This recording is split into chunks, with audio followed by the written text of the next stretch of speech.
So then, listeners, we're a couple of minutes away from the teams coming out, maybe 6 or 7 from kickoff. Let's get this afternoon's commentary underway. You are listening to BBC Surrey online or via the BBC app. We don't have the NLT TV viewers today. They'll be getting their own shiny commentary from DAZN or DAZN. Luke Garrard, I think, is appearing on that commentary, the former Boreham Wood manager.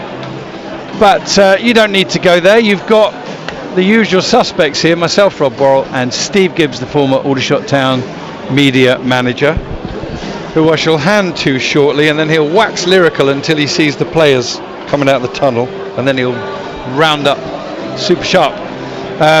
Flags await the two teams. A pretty healthy looking crowd in the end, Steve Gibbs. I was a bit concerned 45 minutes before kickoff, but you had a theory that people would come through the gate a little bit later today. England, of course, away and already ahead at in Ireland. They are, yes. England 1-0 up in Dublin, and the scene is all set for this afternoon. I think expecting an excellent game. Two passing teams, as I've already said this afternoon, the irresistible force in Aldershot Town's goal-scoring armour against the immovable object. Rochdale have the best defence in the National League. Something you would think has to give this afternoon. This is probably the biggest test that Rochdale have faced this season. Certainly if Aldershot Town are on their mettle, then that will test their defence pretty severely. Rochdale, they let you play. They don't press high, they low block, they commit the fewest fouls in this division, but they play forward, they attack on the front foot, get bodies forward into the box. They've got a little bit of trickery in the likes of Alarakia. Not prolific goal scorers, but they can definitely hurt teams at this level with their defensive solidity. They've kept 4 clean sheets out of 6 games so far this season, and when you're that good at the back, you only need a goal every so often, and you'll do pretty well. I do fancy Aldershot Town this afternoon. I think their attacking prowess will be too much for Rochdale, but it depends how many Aldershot Town concede. And right on cue, here are the teams. Thank you, Steve Gibbs. The teams are on their way out. Just trying to get our sound levels right for you, listeners. So, shots led out by Ollie Harfield, and Rochdale led out this afternoon by Kyron Gordon. The shots in their home kit of red and blue striped shirts, red shorts and red socks. Rochdale in a very simple all-white strip, just with a little bit of black flashing on the bottom of the shorts. The two teams shake hands, and Aldershot will line up as follows. Unchanged from last Saturday, the 4-3 win against Maidenhead. Dewhurst in goal, Harfield, Maghoma and Menayes. The centre-backs, Scott and Akpan, the wing-backs, Hargreaves and Theo Widrington, the centre midfielders, and then James Henry, Kai Corbett and Hadi Gandor in attack. Rochdale line up, we believe, in a 5-2-3 formation. David Robson in goal, Sam Beckwith, Dan Sassy and Kyron Gordon. The centre-backs, Tarin Alarakia and Toby Adebayo rolling The wing-backs Harvey Gilmore and Brian East in the centre of midfield, with Jake Berger and Devante Rodney supporting Cairo Mitchell in attack.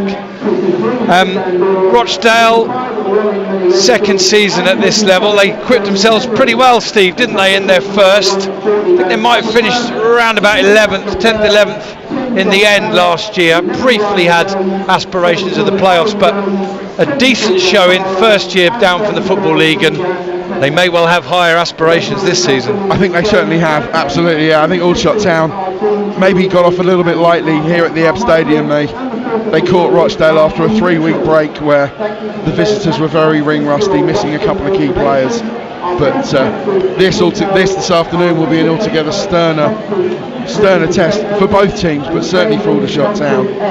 But I think first off, we're going to pay a very deserved and emotional tribute to former club chaplain Mike Pusey, who passed away a couple of weeks ago, and adorns the front cover of the programme this afternoon. And he's one of the best people that I have ever met, not just at this football club, but in my entire life. And he will receive the tribute that he deserves. Okay, we'll let you listen to that tribute, listeners. In 2 years' time, this club and its predecessor will celebrate its centenary and will reflect on its history, especially the people and the community who contributed so much over that time. Footballers, managers and chairmen may well feature, but there'll be a special place for club chaplain Reverend Mike Pusey, who served this club for almost half of that time. He was the most influential member of the team, and yet he arrived with no sign fee, just his wonderful self. Mike loved this place and its people, and we all grew to love him. In this world where we're all too often impatient and quick to criticize, with his listening ear and ever-present smile, Mike stood out as an example of all that is good, honourable, kind and fair. It is so fitting that earlier today the community stand took on Mike's name. It's with great sadness that we say goodbye to Mike. We give enormous thanks for his life and for the time he spent with us. He'll be looking down on us today, and of course will be wearing his red and blue shirt. God bless you, Mike. Now may I respectfully ask that you join me in a minute of silence.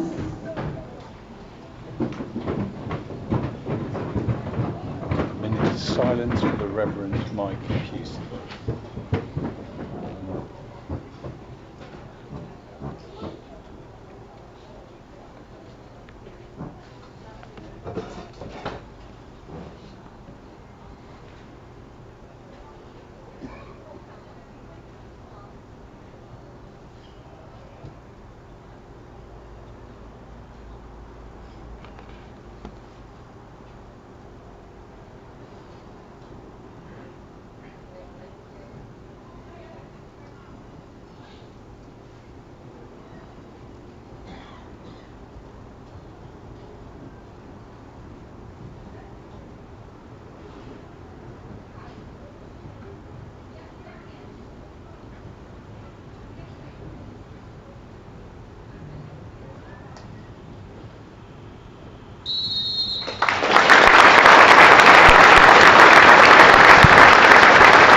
Rest in peace, the Reverend Mike Pusey, who did so much for Aldershot Town Football Club, and a lovely tribute just before that from Steve Gibbs as well. Thank you for that, Steve. Okay, on to the action here. Rochdale go into a huddle, Aldershot Town go into a huddle. Both sides in the playoff picture in the early season, with a lot of games, all the other games having been played already today. Shots have dropped down to 8th at the moment, Rochdale to 7th. Either will progress up to 4th in Rochdale's case, or 5th in Aldershot's with a win. And if it ends up in a draw, well, Rochdale will climb a place, Aldershot will stay where they are in 8th. England have doubled their lead in Ireland. Jack Grealish on the score sheet. Here though, at the EBB, we're underway. Rochdale kicking towards the East Bank in the first half, and Aldershot Town kicking towards the Mike Pusey Community Stand at the High Street end. Great win in the air from Theo Widrington, but sent back forward from Rochdale's number 14, Toby Adebayo, rolling. Aldershot meanwhile have gone back to Dewhurst, and Rochdale looking to press through their front three, but Aldershot passing it around. Harfield's got it now, a little short ball to Scott, plays it back inside to Widrington. Widrington back to Harfield, and he goes back to Dewhurst, so at least 7 I think of the Aldershot 11 have touched the ball already.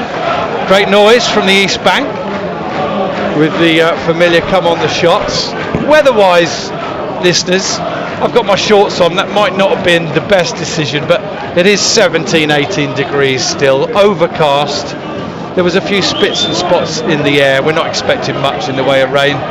We're also sadly not expecting the sun to outshine the floodlights. Here's Dewhurst kicking forward. Gandor will shut down Kyron Gordon, and Aldershot can't win it the first attempt, and then when they do try and win it through Cameron Hargreaves, referee James Durkin spots a little nick from Hargreaves, so a free kick to Rochdale just inside the shots half. I think there are a few spits and spots in the air just now actually, but it's very, very light. James Durkin, the son of the Durkin who's very high up in the assessment side of the refereeing game, and he's an EFL referee now, James Durkin, a regular on the National League in recent seasons. Rochdale sending a ball across goal here. Menayes deals with it, finds Akpan who pokes it into touch. Yeah, we're used to seeing the referee, Steve, James Durkin, at this level, but he has been promoted now, just dropping down for this one. Yeah, he's clearly a very good referee. Will have it in his blood. Good ball into the air, or so I thought, but it was a bit heavy, and Dewhurst got there in front of Rodney. Here's Widrington receiving the ball, immediately poking it out to the left side. That's not a bad pass. If Kai Corbett can get there and keep it in, he can, down by the corner flag. At the Mike Pusey Community Stand end, plays it back to Theo Widrington, one touch, plays it out wide to Ollie Scott. Is he going to send it across? He is. It's a good one, headed away by Gordon, only as far as Cameron Hargreaves. He shoots, a controlled effort, on target, nice and easy for David Robson in the Rochdale goal, but in just the 3rd minute. First effort on goal of the afternoon from the shot, Steve Gibbs. Yeah, good effort from Cameron, did well to keep it down, controlled it, but it would have taken something more than that to beat the goalkeeper, albeit a goalkeeper making his debut who hasn't played since October 2023. McNicholas is rated one of the best goalkeepers in this division, but he's out injured, so it was an emergency signing for Rochdale, and you'd have to say it's worth testing this goalkeeper out, testing his mettle. Is he a bit rusty? Shots in possession, they put 7 or 8 passes together, all in their own half, and 8, 9, 10, maybe 11 passes now, but it's still with Mags, as they call it, Christian Maghoma, now Menayes and Ashley Akpan, and Theo Widrington sends a ball forward, and Hadi Gandor's beaten the offside track down the right hand side. He's got Corbett in the middle, he's got Henry, goes back to Henry. Henry shoots, and for one of the very few times this season gets it all wrong. He's leaning back and it hits the top of the porter cabin away behind the goal that you've worked in the past, I think, Steve Gibbs. I did, yes. But yeah, that is not James Henry's best effort. Haddy was onside, he was right level with me, really well timed run. And the one thing about this Rochdale defence, when you've got wing backs like Alarakia and Adebayo rolling, they're wingers. They are not defenders by any stretch of the imagination. So Aldershot Town need to get those balls over the top, work the channels, and hopefully exploit the space that those two wing backs have left. Rochdale have just done a goal kick when the other team is looking to press quite high. That's becoming a growing trend in football now, where the centre back takes it and passes it inside to the goalkeeper. I think that's because he then has the most possible options after that second time around, but Aldershot didn't really let Rochdale out. They had to go long. It ended up in touch, throw into Rochdale, and 5 minutes have elapsed. Here's Gandor shutting down first defender, now keeper, and he's very close to taking it off Robson. Rochdale play it down the line. Big test here for Magoma. Oh, lovely first touch with the head of Rodney. He's into the penalty area, comes back onto his right foot, squares it.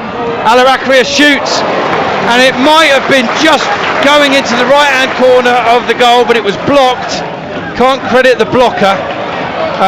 Steve might be able to in just a minute.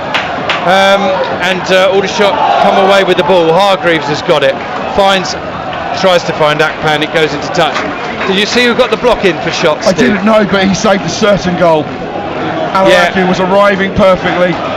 All he had to do was stroke it into that right hand corner, but somehow a leg was there to block it. And the ball's in touch again for another throw to Rochdale. Really good first touch from Devante Rodney, and then when he took a second, he managed to stop, cut back inside on his right foot, and did well to find the Rochdale number 7 Aldershot. Here's Mitchell in possession, tries a ball in, is cut out by the shots. Widrington goes back to Dewhurst, and now a long ball forward, and Gandor's got in front of his man, plays it back to James Henry.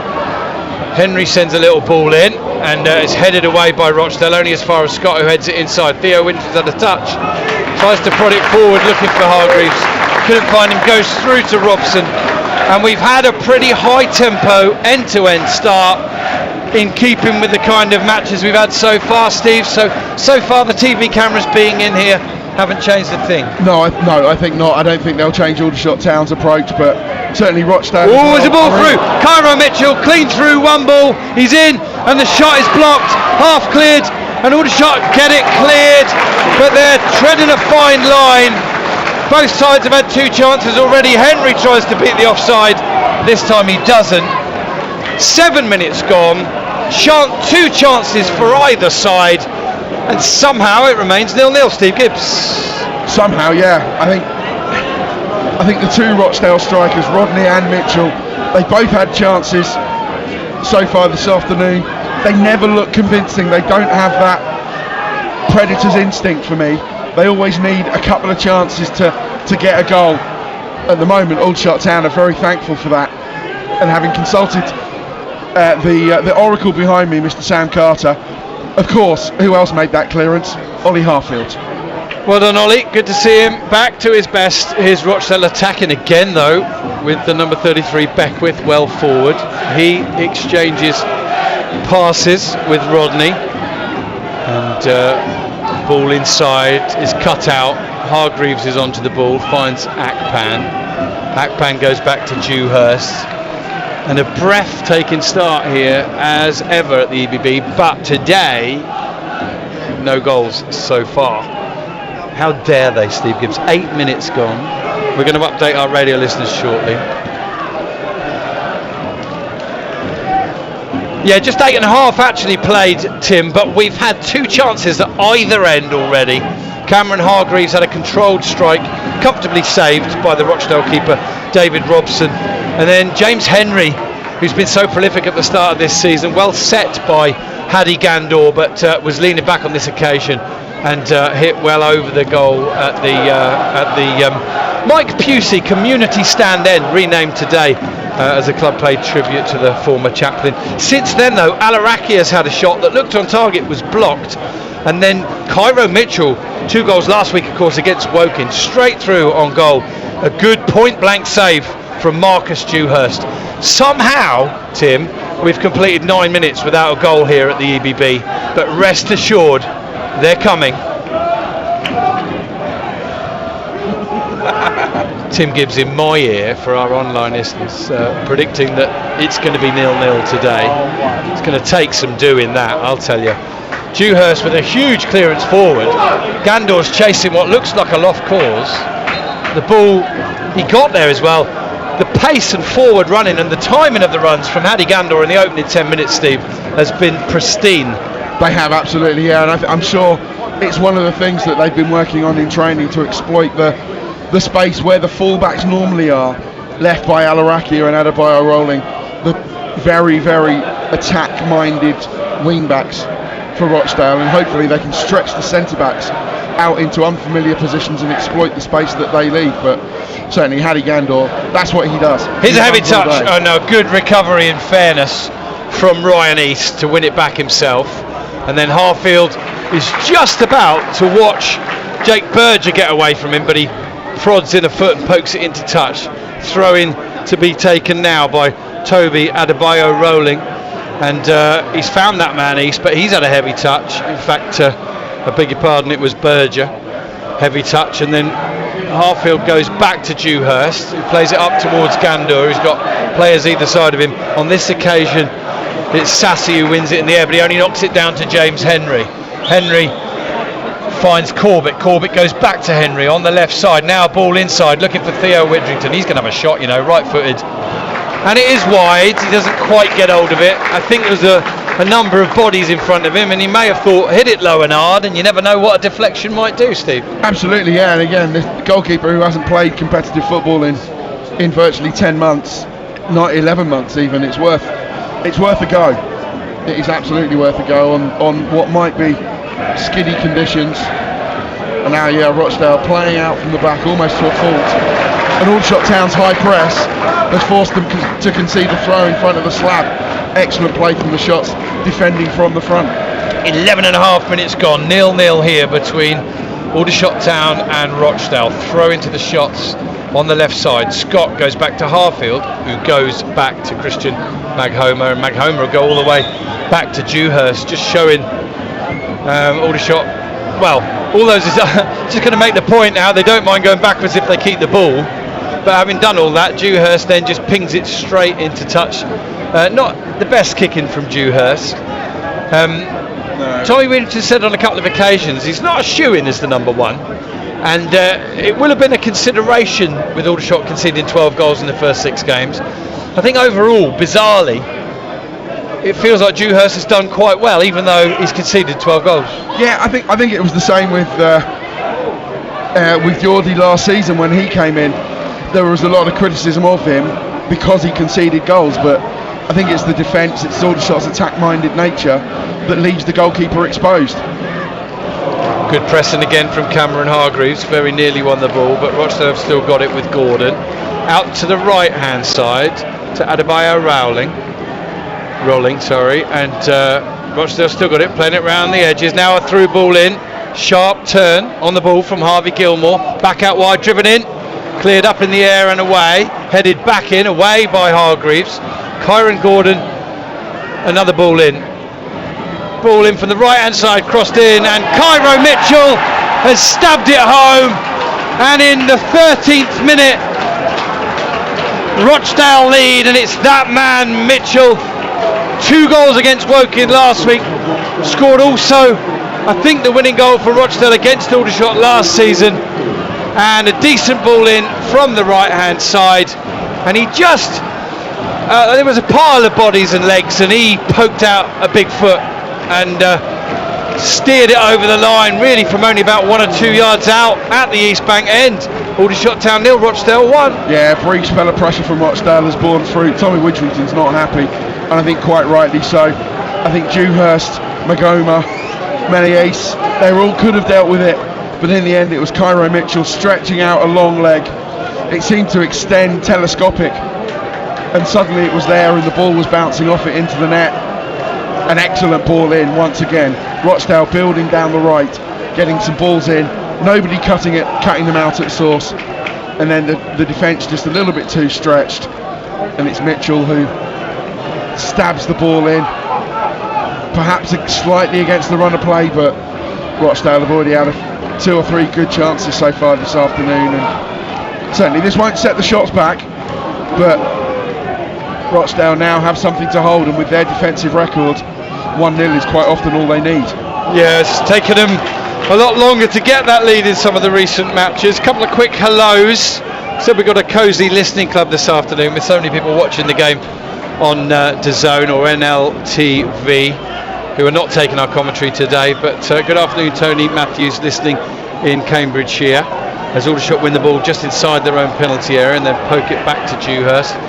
Also good afternoon to Ian Barnett, who's listening live from Nosy Comba, Madagascar, wearing his Shots shirt. Cheers and up the Shots. Sorry to read those messages out just as Rochdale have gone ahead. Shots have got it with Ollie Scott, plays it forward up to Kai Corbett. Got his first Shots goal here last week, and in that 4-3 win over Maidenhead, where I think the Shots were always in the ascendancy. They were pegged back a few times, but they never went behind to Maidenhead last week, and they also never went behind to Forest Green or Oldham. So it's the first time they've gone behind here at the EBB Stadium this season.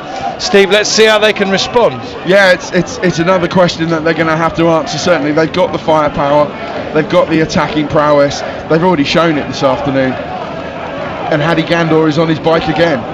Going forward, holding the ball well. Is he fouled there? I thought he was, but James Durkin having none of it. And Rochdale go back to the keeper, and now they're being heavily pressed. Rodney holding the ball up, looking for options, can't find many. Aldershot pressing well, in number as well, and Rochdale just clipping it forward to try and beat the press. That one will drift into touch, throw into Shots just inside their own half. Generous applause from Ian McNulty, the Rochdale manager. And Shots have possession inside their own half. We're now inside the 17th minute. Yeah, the goal came in the 13th minute, Tim. We knew there was one coming, or I did. You weren't having it, were you? I'm telling you, there's still more coming. Rochdale have got it.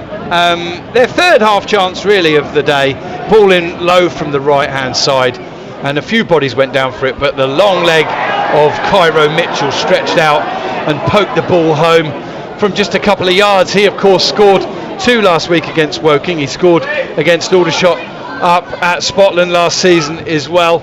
And he's ensured that Aldershot have gone behind for the first time at the EBB this season. We are, though, Steve, Tim, just 17 minutes in, and I do suspect heavily there's more goals in this one. Hopefully some in there for the Shots. So Shots 0, Rochdale 1, 17 minutes gone.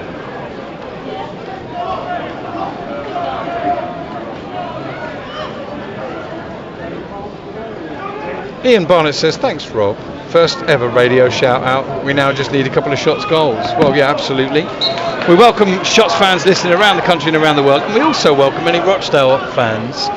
There is good coverage of this game, of course, and Rochdale doing some filming from within the media box, but I can actually see a couple of guys with headphones on and microphones, so probably there is a Rochdale based commentary of this one too. And they have an attacking throw now down the left side, ball played into Devante Rodney. He has a heavy touch. In fact, he's deemed not to have touched it. It was Menayes who must have poked a foot through his legs and put it into touch. Throw into Rochdale. Decent atmosphere so far, somewhat stifled by that relatively early Rochdale goal. Last week I had 15 minutes in the golden goal, and the first goal was, I think, on 9. This time it's on 13, and it's for Rochdale, who coming into the game with the best defensive record. They're coming in confident, and they've got an early goal to help themselves as well. So all on track really for McNulty's men, but there's been nothing in the body language of the Shots team to suggest that they're going to be flattened by that at all, Steve. No, absolutely not. They've already shown in the early stages that they know how to exploit the space left by the Rochdale fullbacks. They already know how to get in behind this defence, and they won't need many chances to get back into this one, certainly. Well, let's hope not. They've already had a couple of decent chances, the first 2 chances of the game. But Rochdale looking pretty comfortable in possession, and they're quite happy to go back and go across and then ping it forward. They're just occasionally at times a bit more probing with their forward passes. But Sam Beckwith on the ball now. Some interesting signings for McNulty. Beckwith, who's come up from Maidenhead, and Alarakere, who is exchanging passes with now, has come up from Wealdstone. Two southern-based players who've slotted straight into this Rochdale side, and they certainly look a well-oiled machine.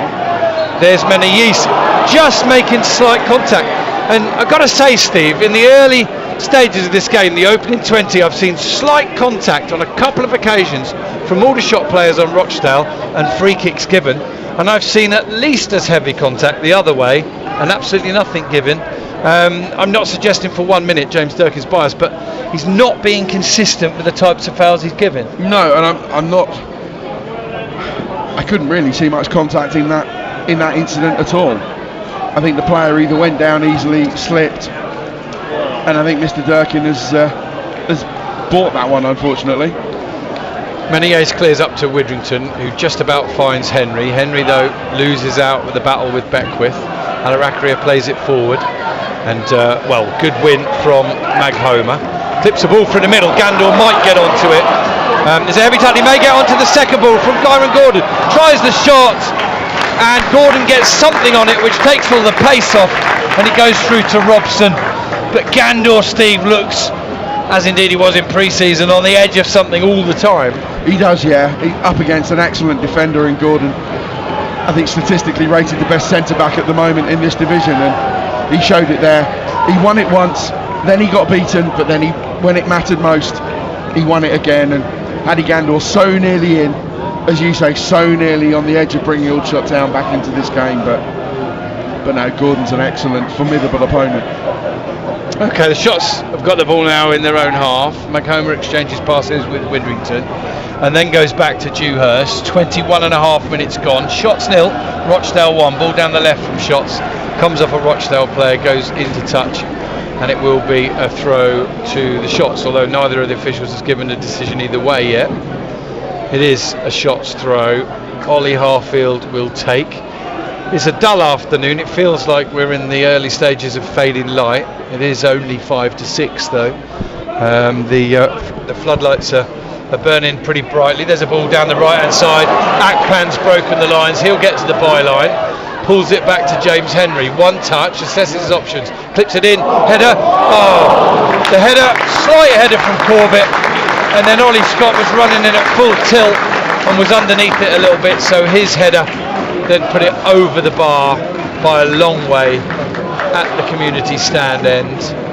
Probably the 8th half chance of the game in just 22.5 minutes, and it remains 0-1. 2,500 crowds there or thereabouts for the opening 3 games of the season. Decent showing from Rochdale fans today, particularly given that the game's on TV. Always Devante Rodney through, heavy-ish touch, squares it across, poked away. Mitchell should follow up. Harfield clears. Mitchell should have scored. Well done, Harfield. Excuse me. Well done, Ollie Harfield. And I don't know how Aldershot aren't 2 goals down. They may soon be if this carries on.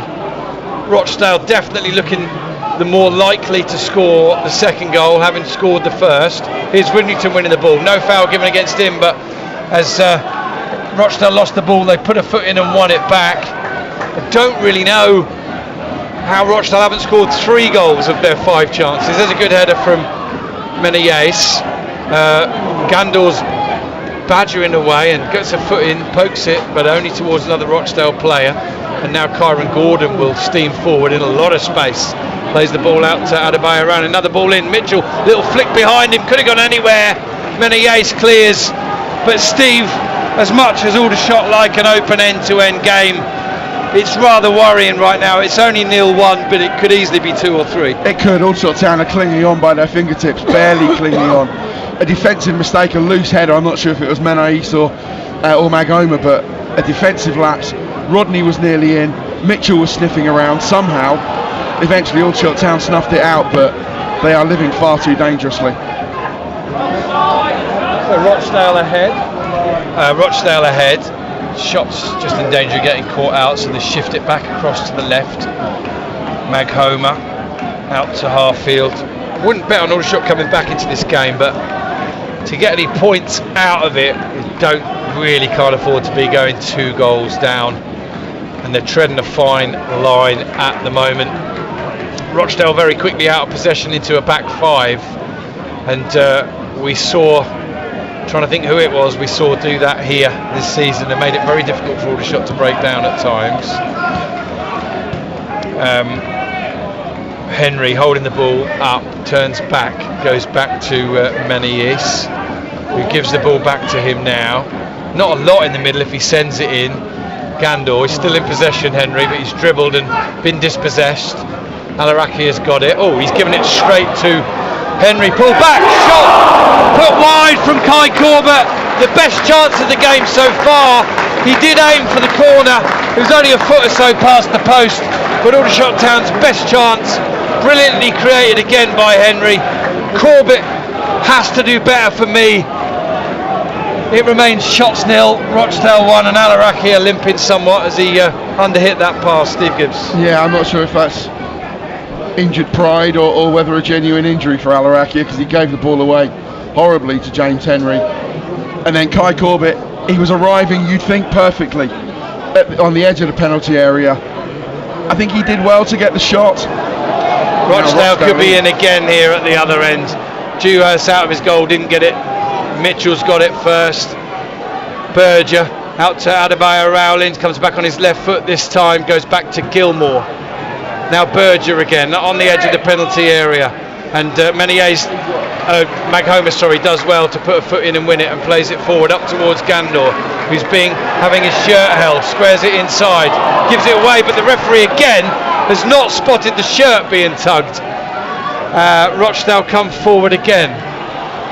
Berger squares it across, half cleared, and it's got to be followed up, and it is, Tim. It's a second goal. Devante Rodney stroking home, and Aldershot creating chances going forward, but at 6s and 7s at the back, and they've conceded a second. In fairness, it could be 3 or 4. Devante Rodney adding to Cairo Mitchell's goal, and the shots have got it all to do. 27 minutes gone, 0-2.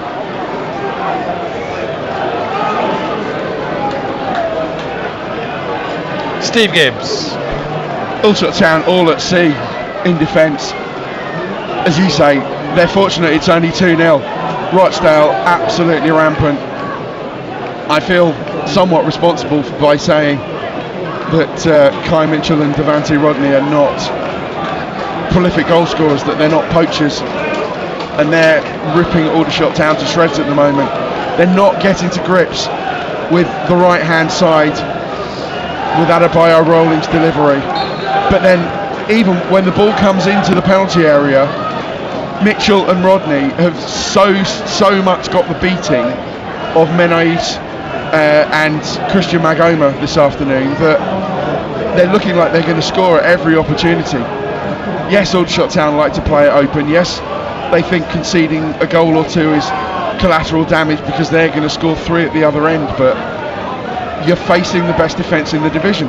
Aldershot Town at the moment completely at 6s and 7s, need to get themselves back into this game, get a grip of themselves, because there's no point playing for the solace of half time. There's still over 15 minutes left. They've got the ball out on the left now, but Scott has been dispossessed by Berger, and Rochdale are purring here. They're going through the gears, every single player looks on it, and Aldershot Town, I hate to say it, but frankly would do well to stay in the game a little bit at the moment. 2-0 down, could have been 3 or 4. I was mentioning the Rochdale fans earlier and then got distracted by something. It was probably a Rochdale goal. I'd say they've got close to 200 fans here, which, given the distance, given the pretty unattractive kickoff time for them, and given that the game's on TV, is outstanding. Well done, the Rochdale fans. Ball from Theo Widrington, played forward down the right side. Gandor should get there first, and it will be a goal kick. Clever little touch from Dan Sassy, just played the ball off of Gandor, and the Shots fans don't like the decision, but I saw it clear enough. Steve, goal kick. I completely agree. Enough said. Yeah, so Shots 0, Rochdale 2. We're in the 30th minute, and it's a rather shell-shocked EBB crowd. Not, of course, that there's been 2 goals in the first half an hour, but neither of them have come for Aldershot Town, and there weren't too many alarm bells after the first. But I've got to come back to that Kai Corbett chance. He hasn't had a lot of luck this season. He finally had a bit go his way last week. I don't think that was any harder chance than the goal he took last week. I think it was pretty well set to him by Henry, and I think he should have done better. And of course it's sticking in the throat a little bit, because within 2 minutes Rochdale went down the other end and doubled their lead. Absolutely, yeah. If you get to 1-1, you're back in this game. You think, well, it's been a sticky start, but at least we haven't paid too heavily for those indiscretions. But now, even after half an hour, 2-0 down against the best defence in this division feels like a heck of a long way back for the Shots, and a massive hill to climb. Harfield going forward to Corbett, gives it back to Hargreaves. Well, Widrington's pointing go forward, but there wasn't a forward pass on, in fairness to the players in possession of the ball. Menegas is going to lift the ball down the right. Agpan's made an early run. I think Beckwith will get there just before, and this time ironic cheers from the Shots faithful, because the decision has gone for a corner, but both decisions were straightforward and both decisions were correct, just to take the excitement and emotion out of it. Plenty of chances at either end so far. Rochdale have had more though, and they've taken more. 2-0 up, 31 minutes gone. Corner taken short from Henry to Akpan. Akpan sends a cross into the far post, and that's too strong. It's over everybody, and he'll be disappointed with that, Akpan. I mean, there's such a good opportunity to put the ball into the danger zone, and you could get away without slightly under-hitting, just find a different set of players maybe. But over-hitting is unforgivable, because it's straight out of play and it's end of chance. Yeah, absolutely. It was. I could sort of see what he was trying to do. There were bodies at the far post, but you have to get it precise, because there is no margin for error. Otherwise, the margin for error is out of play. Whereas if you under-hit it, at least you're going to meet somebody. So, yeah, I think maybe a change of tactic from Ashley Akpan, who has started superbly in his Aldershot Town career, but that was not the correct delivery. Bizarrely, and I don't look at live league tables in a getting carried away situation. The Shots are still in 8th at the moment on a +1 goal difference now. It was +3 coming into the game. But if they concede another, if they lose by another goal, then they're dropping down another 3 positions, I think, to 11th, 10th or 11th. There's Mitchell trying to turn, it doesn't come off. Mag Homer comes away with the ball and says, right, where are my options? I don't really know why Widrington's thrown his arms out wide, but there's a good ball. Henry getting into it on the left side, squares it in, looking for Gandor, and it's cleared behind for a corner. I'm not sure what it is. I'm obviously reading Tommy Widrington's body language. It's like they're not taking a pass that's obvious, but I can't see any other obvious passes. No, I think Rochdale are shutting down the spaces. They're closing down. They're not allowing Aldershot Town much opportunity, but there is still space down the flanks, and the likes of Gandor and Henry do need to exploit it. 33 minutes gone, 0-2. Very, very deep corner from James Henry, and it goes over everybody, and then Rochdale help Aldershot really by putting it into touch, but Aldershot look a little bit dishevelled. Corbett missing a relatively easy chance to certainly hit the target.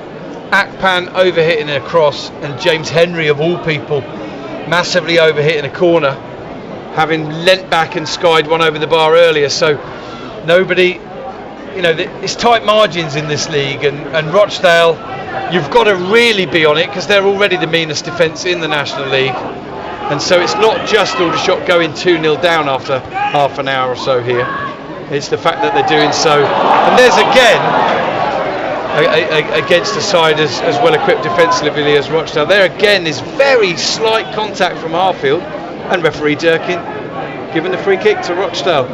And I'm not saying that he's wrong on any of these, but all the little slight tight ones have gone against Aldershot and gone for Rochdale. There's about 6 decisions. Akpan with a good ball to James Henry.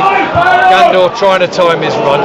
Corbett taking the ball down on his chest, good backtracking, and then he goes down, and he's quite clearly looking for a penalty, nothing given. The touch from Adebayo Rowling, who just leans towards him to shout something in his ear. And the Yace goes down, wins the ball, but goes down in a way in which the referee's not happy with, and he's given a free kick to Rochdale. And now, Steve, the Shots fans are incensed with the refereeing decisions, but I've seen a lot of referees give yellow cards and free kicks when they feel someone's won a ball but gone in dangerously, and I think that's what Durkin is saying there. Yeah, I think absolutely. I think Rolling has come in from the side, not from behind. He got the ball, but it was an aggressive tackle, and I think he did rather, to an extent, go through the man as well. In that case, I think it was Devante Rodney, or maybe Cairo Mitchell. I'm not sure, but whoever the tackle, it was a fierce tackle. Got the ball, and that's why the Shots fans are not overly pleased with the referee's decision. Here's Rochdale coming again. Burgess had a heavy touch, that should go behind for an Aldershot Town goal kick. Alright, let's see how the Shots fans react here, because it's not going their way, but the team need them, don't they, right? So I think at the moment it's okay, but at the moment they're taking their wrath out on the referee. Here's Akpan with the ball forward towards Gandor, and Sassy jumps all over Gandor and nothing given.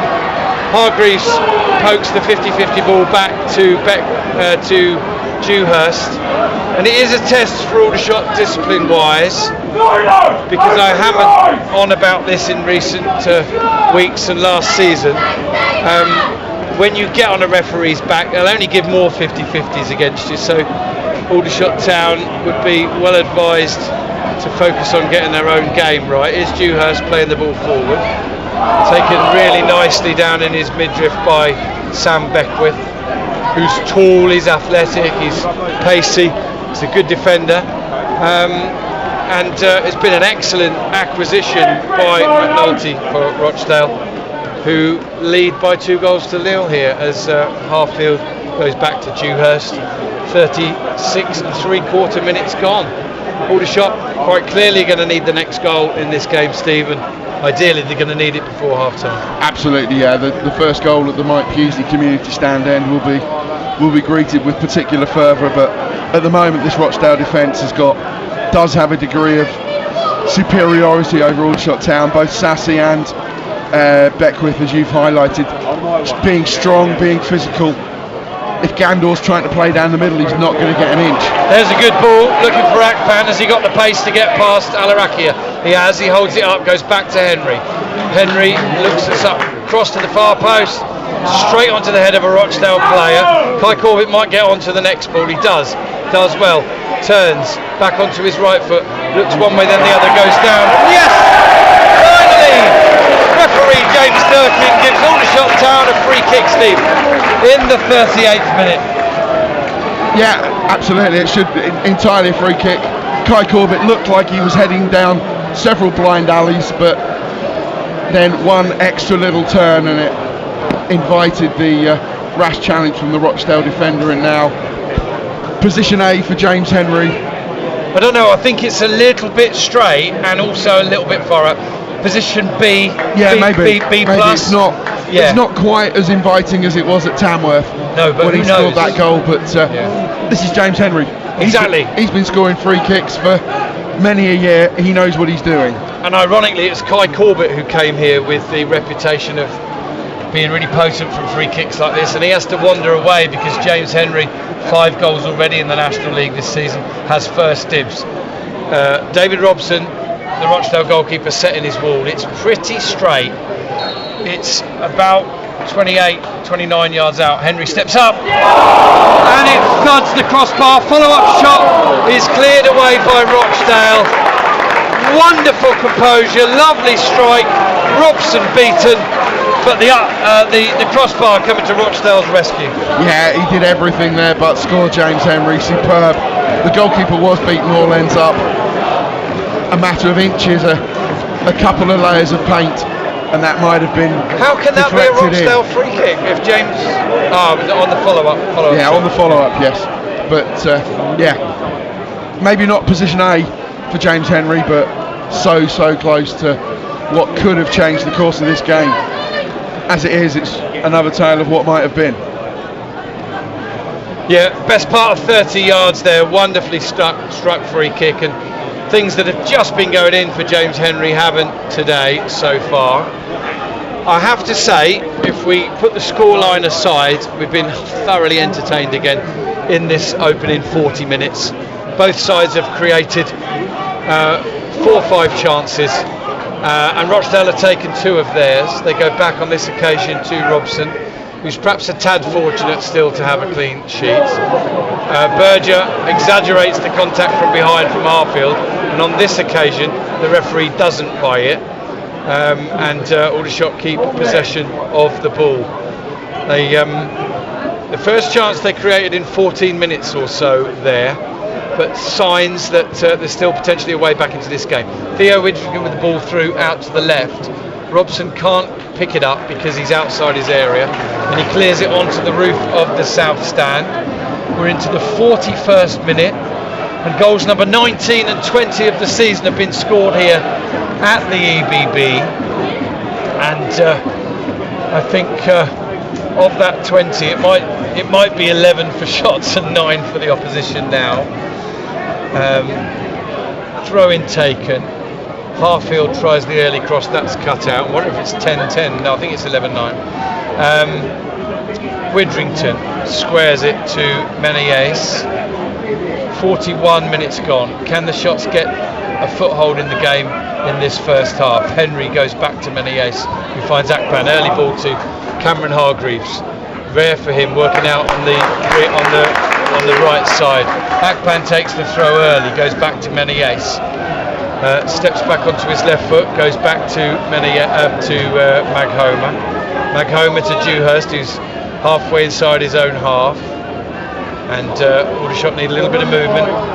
They are as well to try that one ball straight over the top, because it's there's a lot of room in behind. And now they try it with the ball out to the left. Ollie Scott manages to head it inside, but I think Kyra Gordon will be favourite to get to that.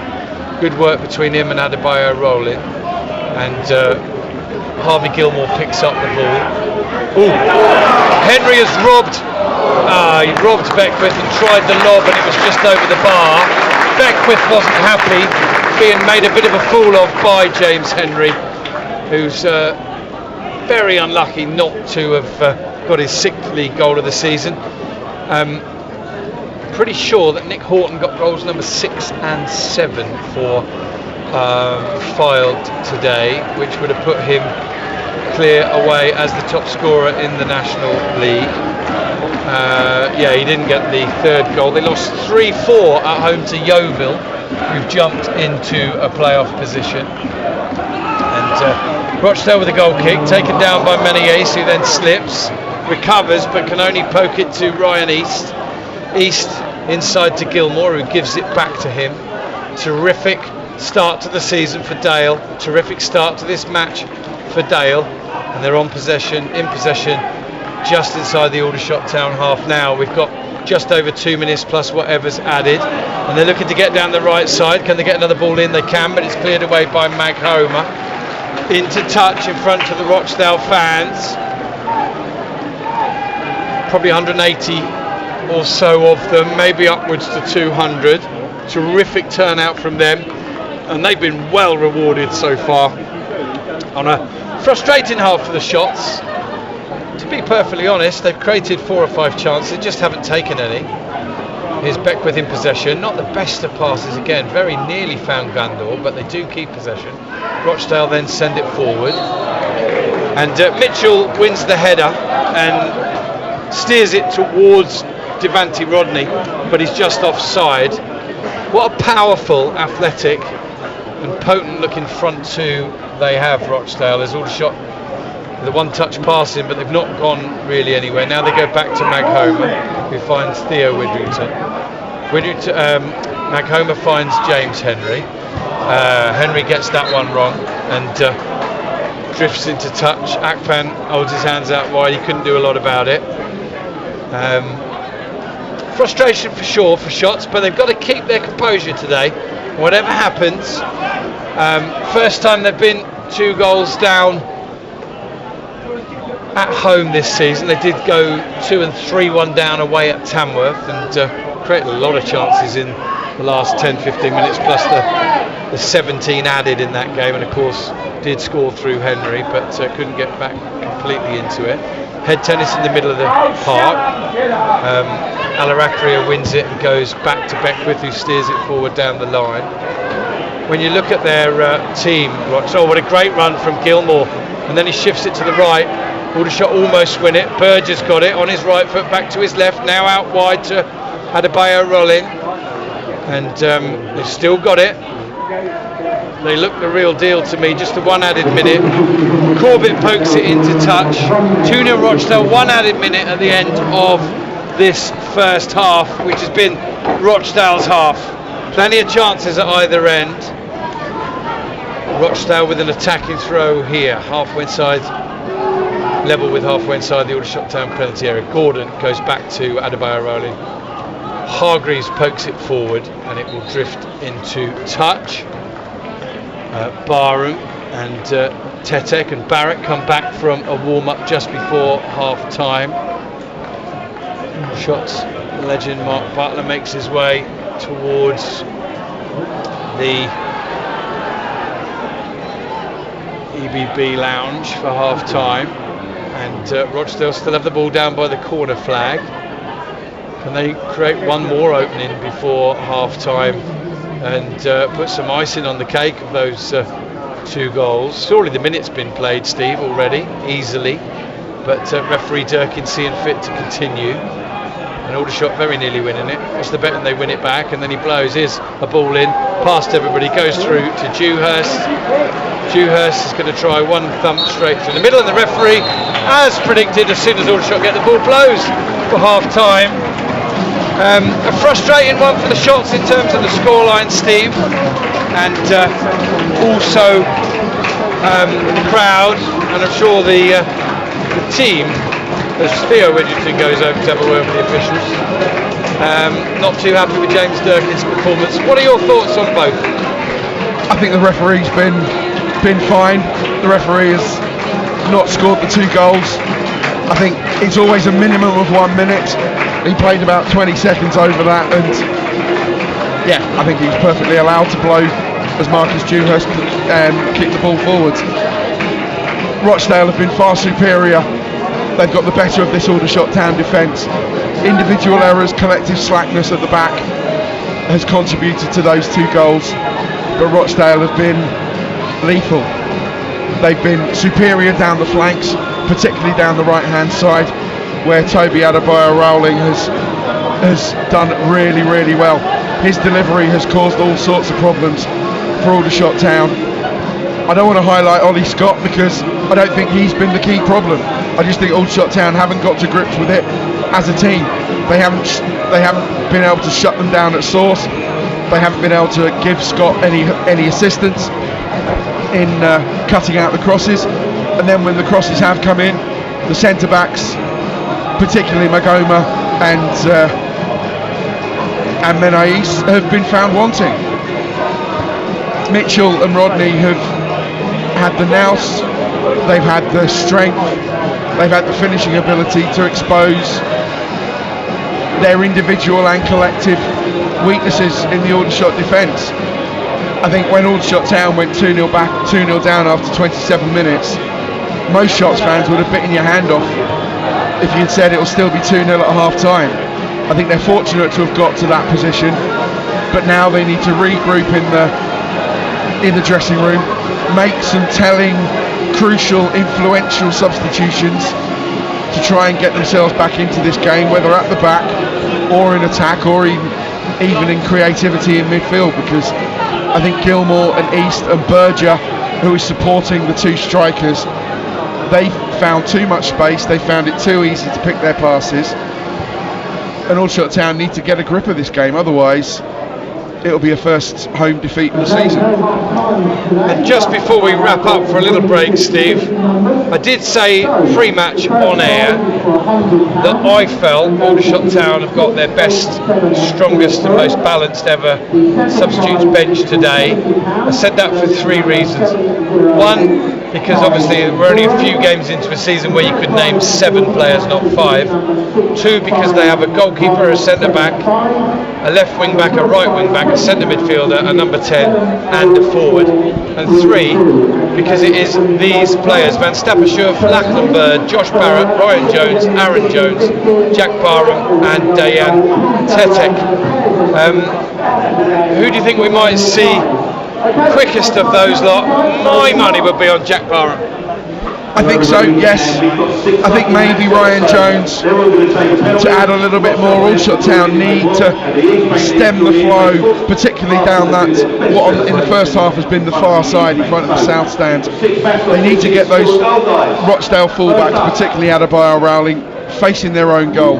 And I think Ryan Jones might be able to do that a little bit more than Ollie Scott has been able to. Jack Barham, Rob is pointing this out to me. Yeah. Jack Barham is currently taking his training gear off. Looks like he's getting ready to be introduced at the start of the second half, or even 10 minutes in maybe. But yeah, most likely half time. Steve. Yeah, I think there's nothing that you're going to see in 10 minutes that you haven't already learnt in the opening 45. And that can really only be for Kai Corbett, who may, his manager's shown a lot of faith in him this season. It paid off last week when he scored his first goal. But as the manager in a side with a lot of competition for places, and Corbett's only taken 1 chance so far this season, having played all the games. Apart from, I'm just trying to remember if he did miss out the game at Tamworth, I can't remember. But yeah, it could be a harsh one for the youngster. But maybe Tommy sticking his throat a bit, the fact that he should have put us 1-1, and Rochdale went down the other end and went 2-0 up. Yeah, I'm not sure how much that will be in his thinking. He just thinks, I need to make a change. Jack has got the movement, the nous, the pace, the finishing ability that if Aldershot Town, and you have to hope that Aldershot Town will continue to create chances, you have to think that they will continue to create chances, and Jack is one of the best finishers at this club, and with Gandor, with Henry exploiting the space, they've got the movement that can trouble this Rochdale defence. Maybe another player for them to think about going the other way in Jack Barham will just stem the flow of these Rochdale attacks and force them maybe a little bit onto the back foot, because at the moment they're doing everything that I thought they would. They're going forward with aplomb, with alacrity, just at will, and Aldershot Town at the moment haven't got the defensive organisation or ability to stop them. They need to do something that will give Rochdale something else to think about. I know we said we're going to wrap up, but I've got another question I want to ask you now. Crack on. You're saying you thought they might do that. You did, though, before the game, say that you thought Aldershot would be able to deal with Rochdale today. I got to be honest and say I didn't expect them to be so front-footed as they have been. A side with the best defensive record in the National League. I thought they'd be a little bit more canny about it, but I think they've sensed it's the kind of game where they could afford to be on the front foot. Yeah, I think so. They will have recognised that Aldershot Town's ploy is attack is the best form of defence. They'll have seen the number of goals and the type of goals conceded by this Aldershot Town defence this season, and they'll think, we want some of that. We can exploit those weaknesses, and if we get a goal or two, then that gives us a chance. Because if it's a straight gunfight, then you think Aldershot Town will come out on top. But Rochdale, they know they've got the defensive base on which to build. They don't concede many. They've kept 4 clean sheets out of 6 games this season. 5 clean sheets out of 6.5, and if Rodney and Mitchell or Berger can start firing in front of goal, then absolutely they can trouble Aldershot Town. I did not expect Aldershot Town's defence to be quite so mistake prone, and I didn't expect Rochdale to be able to create as many chances. Fair enough. All right, listeners, probably only be a 5-minute or so break now. Steve and I have worn our hearts on our sleeves and, and told it well to do what we always have to do, good, bad or indifferent, tell it as it is. And Rochdale it is, who lead at the break by 2 goals to nil, and we'll speak to you in about 5 minutes or so.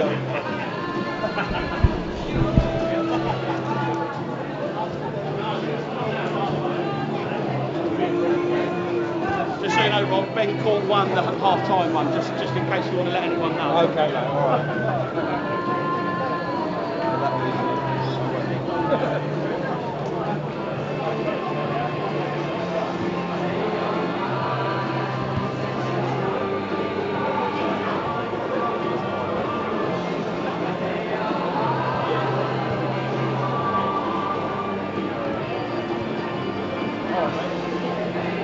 I've got about 5 or 6 chances each. Well, that's just the second actually on this one. It's pretty low.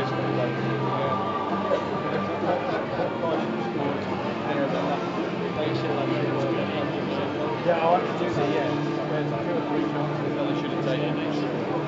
Yeah, of course you can. You only got 75 of it already.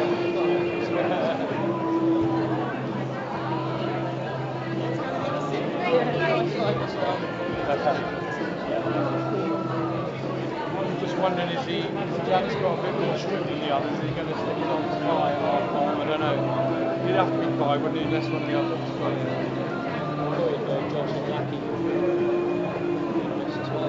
That's a pair of front. I mean, this is the best thing we've played so far, isn't it? For sure. On the down, anyway. They're clever. Their back three are terrible.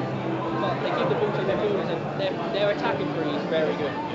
But that's what we like on our day, just say we haven't been out. Yeah, I'm a bit surprised how front footed they've been, but I think their target is going to be plenty of chances to get I just, they've got the best defence in the league so far. Do they? Yeah, they've got the least goals so far, and they're now their goal difference is +8. Ours is down to 1. And it's going right. Yeah, not bad move. Yeah, is it good fix now? I think it's fine to him. Nice one.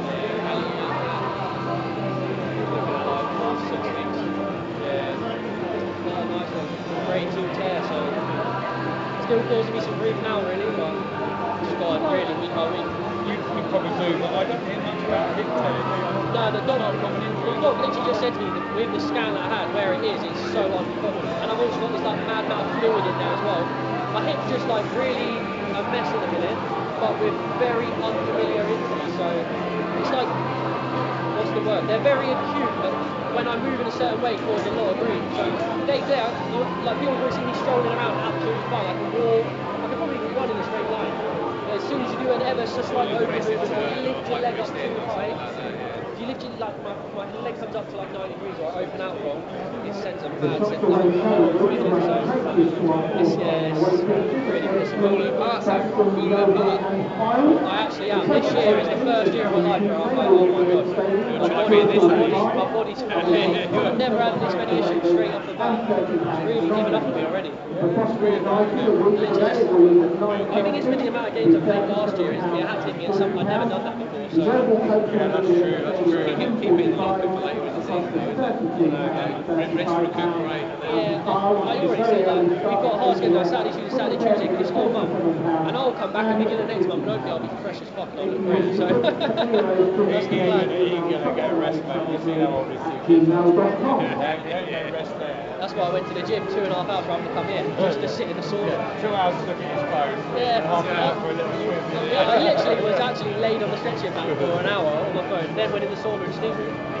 So I can't do anything else. I'm telling my missus, yeah, I've got rehab to do, there's nothing I can do. Literally just rest at the minute. Yeah. Well, Get back soon, you can. Yeah, cheers mate, thank you.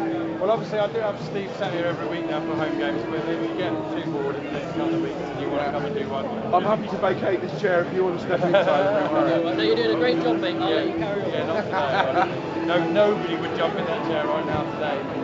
But all I can say is Piles were Piles were 2-0 down to Yeovil. 2-0 up. And lost Then it was 4-3. then it was 3-2 Yeovil. Then it was 3-0. Then 4-3. What a game. Crazy game.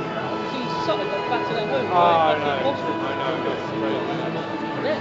Their manager's in big trouble at the minute. Because I think like you make 18 signings, you're expected to go and fucking piss the league. 12's got to be on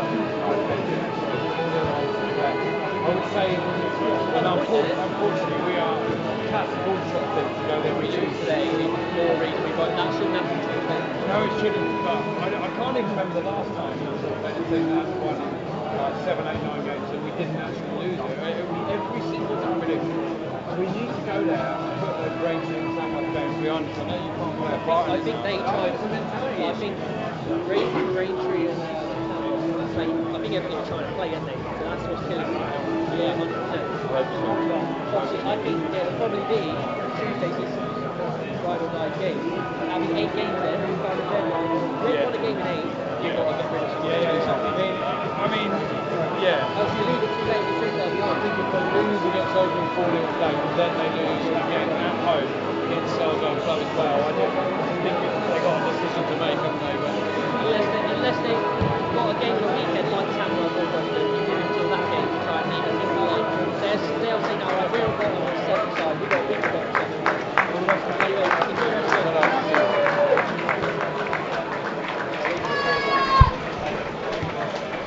Right, welcome back to the EBB. Just have an off-air conversation there with Tyler Frost. I can't remember the grade of it, but he's got a tear on his hip, and whilst he's relatively comfortable walking and could probably do straight line running, he is in danger if he changes direction of making it worse, and he's probably going to be out for 4 to 6 weeks. Tyler Frost, that's the update from him. Certainly a player that would have been competing for a place in that side today, but I have to say I can't really fault Ashley Akpan. He's had a pretty decent game at the back, Steve, and made some willing runs forward and combined well with Henry. It's just really at the back where Aldershot at times have just not had enough numbers, and Rochdale have been cute, they've been clever, and that's why they lead 2-0 at half time. They have been very cute and very clever and better in that Aldershot Town final third, but it has, and again, I don't want to highlight Ollie Scott. I don't think he's been certainly the only player at fault. It's been the other side. It's not been Ashley Akpan's side that's been the problem. It's down the Rochdale right with Kyron Gordon and Toby Adebayo rolling. They've just been afforded too much space. They found overloads, they found overlaps, and that their balls into the box have exposed sometimes the lack of decisiveness, the lack of cohesion in the Aldershot Town defence. And maybe you would want to bring in Lockie Bird at centre back and put Ollie Harfield back out at wing back and invite him to run up and down all day, because that's certainly something he'll do. Yeah, it's not a bad shout, that, and then Steve. you've got that almost that double player where you've got Harfield who can, when required, drop into the left-sided centre-back role, or someone who will be defensively solid at left-back and offer you a lot going forward. Okay, James Henry's going to take this kick-off at the start of the second half. Shots 0, Rochdale 2, and although Jack Burham did strip down more than the other substitutes, there are no changes at the moment from Shots or to that end from Rochdale. Kai Corbett there's a ball straight through the middle, looking for Gandor, and I tell you what, it was so close to going through, but great work from Kyron Gordon, just tracking back, and a very calm header back to David Robson. Kyron Gordon, of course, at Filed previously. He's a former Sheffield United Academy player. Here's Hargreaves badgering away against Gilmore, who eventually goes back to Robson. He's being shut down. Gilmore squares the ball across to Beckwith. Beckwith will go long and low, and that will go through to Mag Homer, who finds Widrington, tries a little ball around the corner. That doesn't come off. but he then goes back, wins the ball, prods it into touch. The shots line at them still as it started. Dewhurst in goal, Harfield, Maghoma and Menace the back three. Left to right across the middle four, Scott, Hargreaves, Widrington and Akpan, and then Henry playing in a little pocket behind Gandor and Corbett.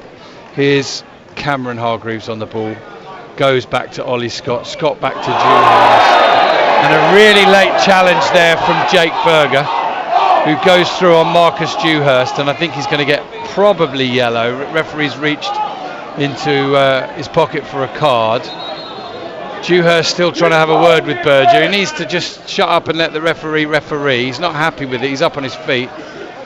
Have to say, in the opening games of the season, Dewhurst has been prone to a bit of exaggeration, but there's no doubt that Berger did go in late there, Steve, and a worthy yellow card, I'm sure. Yes, I think so, absolutely. It was entirely unnecessary from Berger, and Dewhurst is still promising revenge on Berger, I think. Even after the yellow card had been shown, Dewhurst emerged from his penalty area and was jabbing his finger at Berger, saying something like, "I will see you in the playground after school," or something. There's a ball forward. Gandor, full of running again, bursts in between the two Rochdale players and plays it off of one of them into touch. Throw in down by the East Bank end. Can the Shots get a little bit of early second half momentum here? Well, it's Rochdale who win the ball. Harfield plays it off of Berger, but the rebound falls and then Harfield fouls on the touchline. Nothing more than a foul. And Rochdale, well, given that they'll be conscious they're going to get a bit of a pounding at times from Aldershot in this second half, desperate to get back in the game, they'll do well, and I think they are showing here the nous to just slow it down, take the sting out of it. At the end of the day, if they keep a clean sheet or even concede one, they're going home with 3 points. Absolutely, yeah, it's everything that you'd want your team to do when you're 2-0 up away from home at half time. Here's Rochdale with the ball forward, one in the air by Maghoma. Ollie Scott heads it, but straight to Gilmore. Gilmore finds his midfield partner East, who tries a ball through, is well cut out by Maghoma. Cameron Hargreaves, heavy touch, recovers brilliantly and quickly, finds Menace. Akpan has the composure to step inside Alaraki and find Widrington, who finds Henry with ease. Plays a ball through, looking for Gandor. Can he get onto it? Can't initially. And again, Rochdale's defence just gets a little key touch, which just takes it away. But Gandor is right on the edge of something, and you do feel a fourth goal of the season for him, or a sixth for Henry, not too far away. Here's Harfield looking down the line, but switches back inside to Hargreaves. Hargreaves to Maghoma. Theo Widrington will give it him again, and Maghoma will now find Harfield. He'll be over halfway. Again, he has to step back, exchanges passes with Hargreaves, or inside to Hargreaves, and now inside again to Maghoma. 4.5 minutes gone already in this second half. It's still Aldershot Town 0, Rochdale 2 here at the EBB.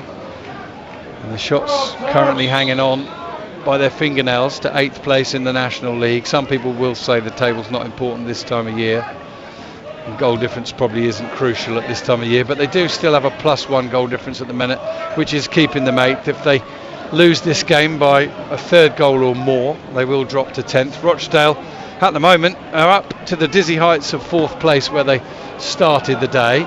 Is Dewhurst going back to Maghoma. Maghoma gives it back to him, and Rochdale showing no change.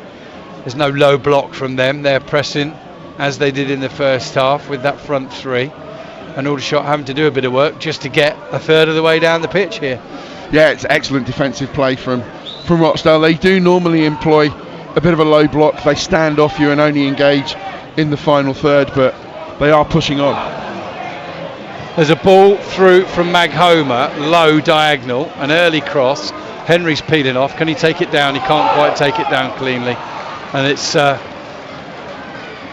smashed into touch. Widrington will get it and give it to Maghoma. Maghoma takes the throw in quickly to the man over, which is Dewhurst, and now back to Maghoma. Lovely ball that from Maghoma, to be fair. Gives another one now to Theo Widrington, who finds Ollie Scott. Scott back to Widrington, tries the ball over the top for Gandour to chase. Again, he's got there. Well, he did briefly get there ahead of Sassy. Oh, and then Sassy throws himself down with no contact at all, and the referee gives a free kick. Steve, did you see any contact there? I'm afraid I did, yeah. Wow. Yeah, Sassy, he was clever. He knew that he was getting beaten in a foot race, so he just stepped across, lifted his leg. He initiated the contact, yes, but there was contact, and again, Mr. Durkin has got that right. Okay, we can agree. It's frustrating because Hadi Gandour should have had a little bit more nous about him to avoid the contact. Yeah, he should have been expecting but that. But you can't blame the defender in that position for doing exactly what he did. All right, I don't mind us disagreeing. I think Sassy bought one there and got away with it. He did it well. I mean, if you're going to say that it was, that's a good take there from Akpan. Let's move on, especially as we disagree. We'll neutralise it and make it a moot point. Here's Harfield coming down the left. Will he try a cross? I think he might. No, he plays it short to Scott, who tries the cross. Well taken by Akpan, who's come right into the centre. Heavy touch from Mag Homer here, and he shifts off his man, tries a ball into Henry. Somebody bounces off him. It's gone back to Henry. Henry will spread the ball out to the right hand side, where Akpan's now back out there. He goes back to Hargreaves. Will he send the ball in? No, he goes back to Akpan. Akpan back onto his left foot, tries a cross in, and it goes straight through to the keeper, David Robson. Not his stronger foot, not his best delivery, but other than that ball in and the one he overhit in the first half, again, he's done pretty well for a youngster, making his way at this level. We're in the 53rd minute now. It's still Aldershot Town 0, Rochdale 2, and for the first time this season, Aldershot haven't scored at the EBB. They haven't scored in the first half. There's a lovely pass from Magoma, finds Hargreaves in a bit of space. He'll get his head down, make a bit of ground out towards the right. Now he plays it to Akpan. Plenty of bodies moving forward. Rochdale looking hard to break down. I think Aldershot are going to have to just send some crosses in rather than create the perfect goal. Or will they prove me wrong? Here is Akpan. He's got an overlapping run from nobody, and he plays the ball. Well, it stops on the dead ball line, and then Rochdale clear it into touch. And I think he thought that Menace had gone way much further past him than he had, Steve. Yeah, I'm not quite sure what Ronnie Menace was doing, playing the overlapping fullback, but that's who that pass was intended for. But he was not in that position. Jack Barham, Aldershot Town have waited less than 10 minutes of this second half, and Jack Barham is imminent. Yeah, I thought he might come on 10 minutes or so into the second half. I think he'd been given that nod, which is why he's stripped down a little bit more. Don't often make half-time substitutions with Newton. There's a good 1-2. Corbett back to Akpan, who must deliver here. He does deliver a cross. He headed away by Adebayo rolling to Widrington. Gives it to Kai Corbett. Corbett gives it away, and Rochdale could counter here. Magoma steps in, wins the ball, but it deflects kindly into the path of Ryan East, who sends the ball out to the right side, where Adebayo rolling sends a ball into the area. It's cut out by Harfield, but comes back to Adebayo rolling, squares it again, goes straight to Harfield again, and then Harfield can't see a pass on, so goes back to Dewhurst. Dewhurst up to Henry, takes it down brilliantly, plays it back to Theo Widrington, who tries the ball out to the right side, looking for Corbett, who chases his own header. Alarakia goes back to Beckwith, who goes back to Robson, and Rochdale have negotiated the first 10 minutes of the second half here, probably with a word from the manager in the ears. Aldershot are going to come at you hard with nothing. But here's Mag Homer winning the ball, no foul given against him. Send it out to the left to Henry. Henry tries a shot, it's on target, but pretty easy for Robson to deal with. But Steve, 10 minutes in, and Aldershot have finally created the first chance of the second half. Yeah, I think it was always too easy for Robson to claim, but I think James Henry was trying to rely on the disguise. Maybe the goalkeeper wouldn't see the shot because it was on the turn from behind a player that Henry made the shot, and in the end though he was just able to fall on it pretty much, Robson. And now here comes the change. It is probably indeed, as you expected, Rob. Yeah. Jack Barham replaces Kai Corbett, and now definitely two up front for Aldershot Town, Gandour and Barham, with hopefully a little bit of magic coming from the veteran James Henry. can have no complaints, unfortunately, Kai Corbett. It's tough stepping up to this level, and he's had a mixed season so far. Delighted to get it off the mark last week, but today a big chance at 1-0 down, which he put wide after being set up by Henry, and within a minute or two Rochdale had doubled their lead. Here they are on the attack again. Kyron Gordon with the ball into Gilmore. He's going to try a shot from the edge of the area. That's blocked by Maghomer. Comes back to Gilmore, and then they try another ball, and Aldershot get in and nick it. Hargreaves pokes it around the corner. It's held up by Gandor, and then Kyron Gordon keeps it in play. Gandor shuts him down and pokes the ball off him and wins the throw. His work rate has been tenacious today, Paddy Gandor, and very clever bit of play from Adebayo Rowling to stop Harfield taking the throw there. That, for me, in the rules, is a yellow card every time, delaying a restart, and the referee just watched it and ignored it. I'm calling him out, ref, when he gets it wrong, but he'll probably not get it wrong any more than any of the players will, Steve. Yeah, I mean, I agree that should be a yellow card, but I think Mr. Durkin's done okay. I think Aldershot Town have been it's not in his too many areas. fault. Aldershot are 2-0 down. I'll go with you on that. We can agree on that. Here's a ball from Harfield forward, looking for Barham, trying to find him. Oh, wonderful bit of skill there from Rochdale in possession. Oh, and then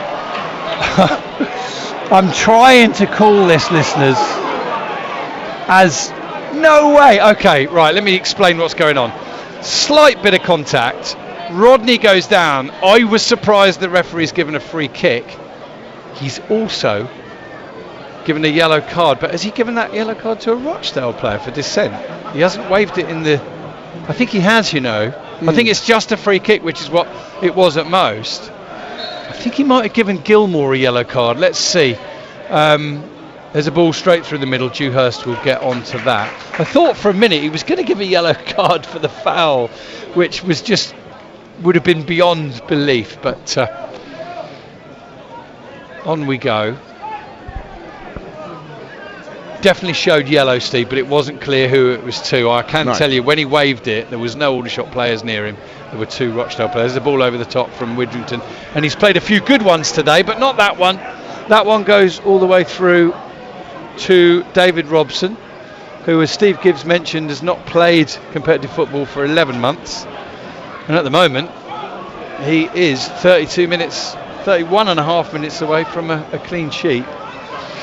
But Aldershot have history here at the EBB of scoring, particularly this season, and hopefully they can get onto it soon. Here he dwells on the ball, and Gandor's snapping away, looking to try and win it. Rochdale go long. Menei will win the header, only as far as Berger. Hargreaves is quickly across, which forces a rushed pass from a Rochdale player, which then goes straight to Aldershot. Hargreaves busy as ever. Harfield goes to Scott. I think it was still called a foul. Okay. Harfield to Maghomer, and Maghomer out to the right side to Akpan.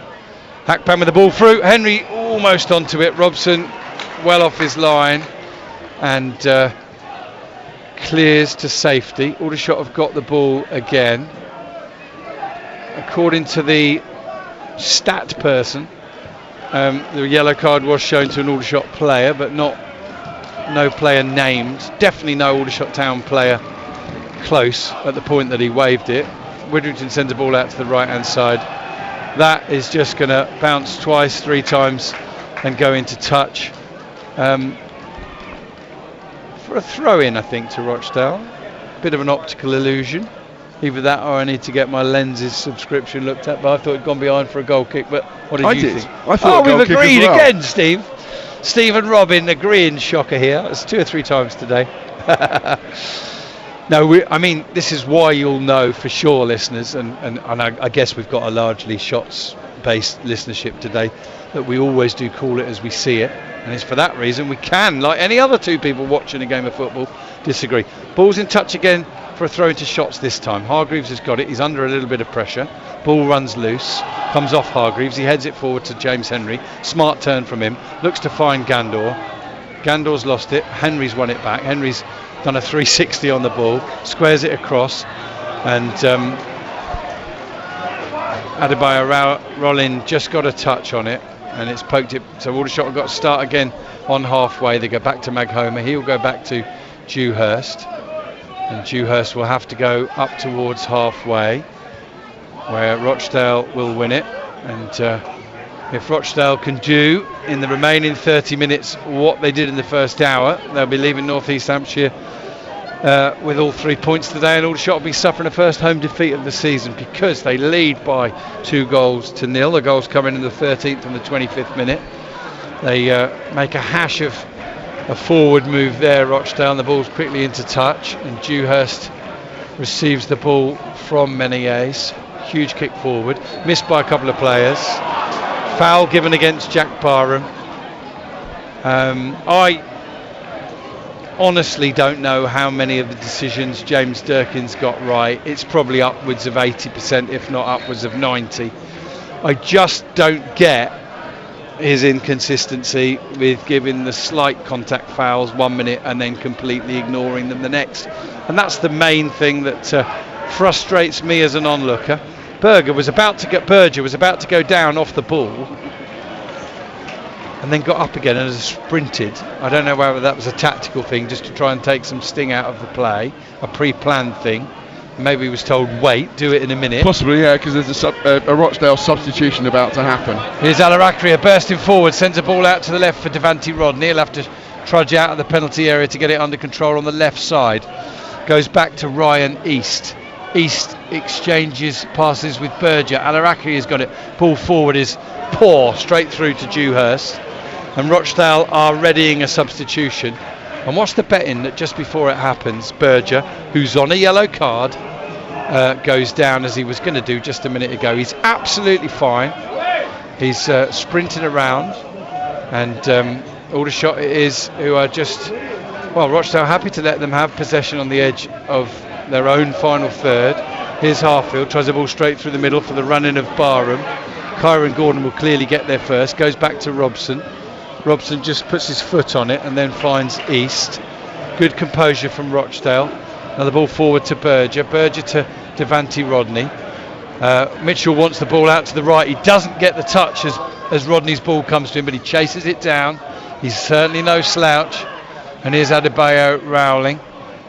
What a much stronger and better side Rochdale looked than last season on this reckoning. There's a poor ball given away by East, straight to Menees, who threads a good ball out to Ashley Akpan. Akpan finds Gandor on the right wing. He's got his head down now. It's a heavy touch, and it's going to pay off. Oh, Henry does well to intercept as Rochdale win the ball back and threads it back to Menees. Now Henry tries a first time ball to Barham, almost takes it down, but almost, and that's the story of Aldershot Town's day. Josh Barrett's going to enter the fray soon as well. I wonder if Henry might be only playing the first 70 minutes of this one. Here's Harfield trying to win the ball back off Berger. Gilmore up to Rodney, back to Berger. Again, Mitchell could have been threaded through. Berger's eventually lost the ball to Menees. Finds Widrington. Widrington finds Jack Barham, who can run a little bit directly here at Kyron Gordon. Over to the right hand side, tries a shot from distance, and that's blocked at source. And Barham badgering away, trying to win the ball back. But Rochdale are so composed on the ball. I have to hand it to them. It's only the 7th game of the season, but they, for me, are far and away the best team Aldershot have played this season so far. Certainly on today's showing.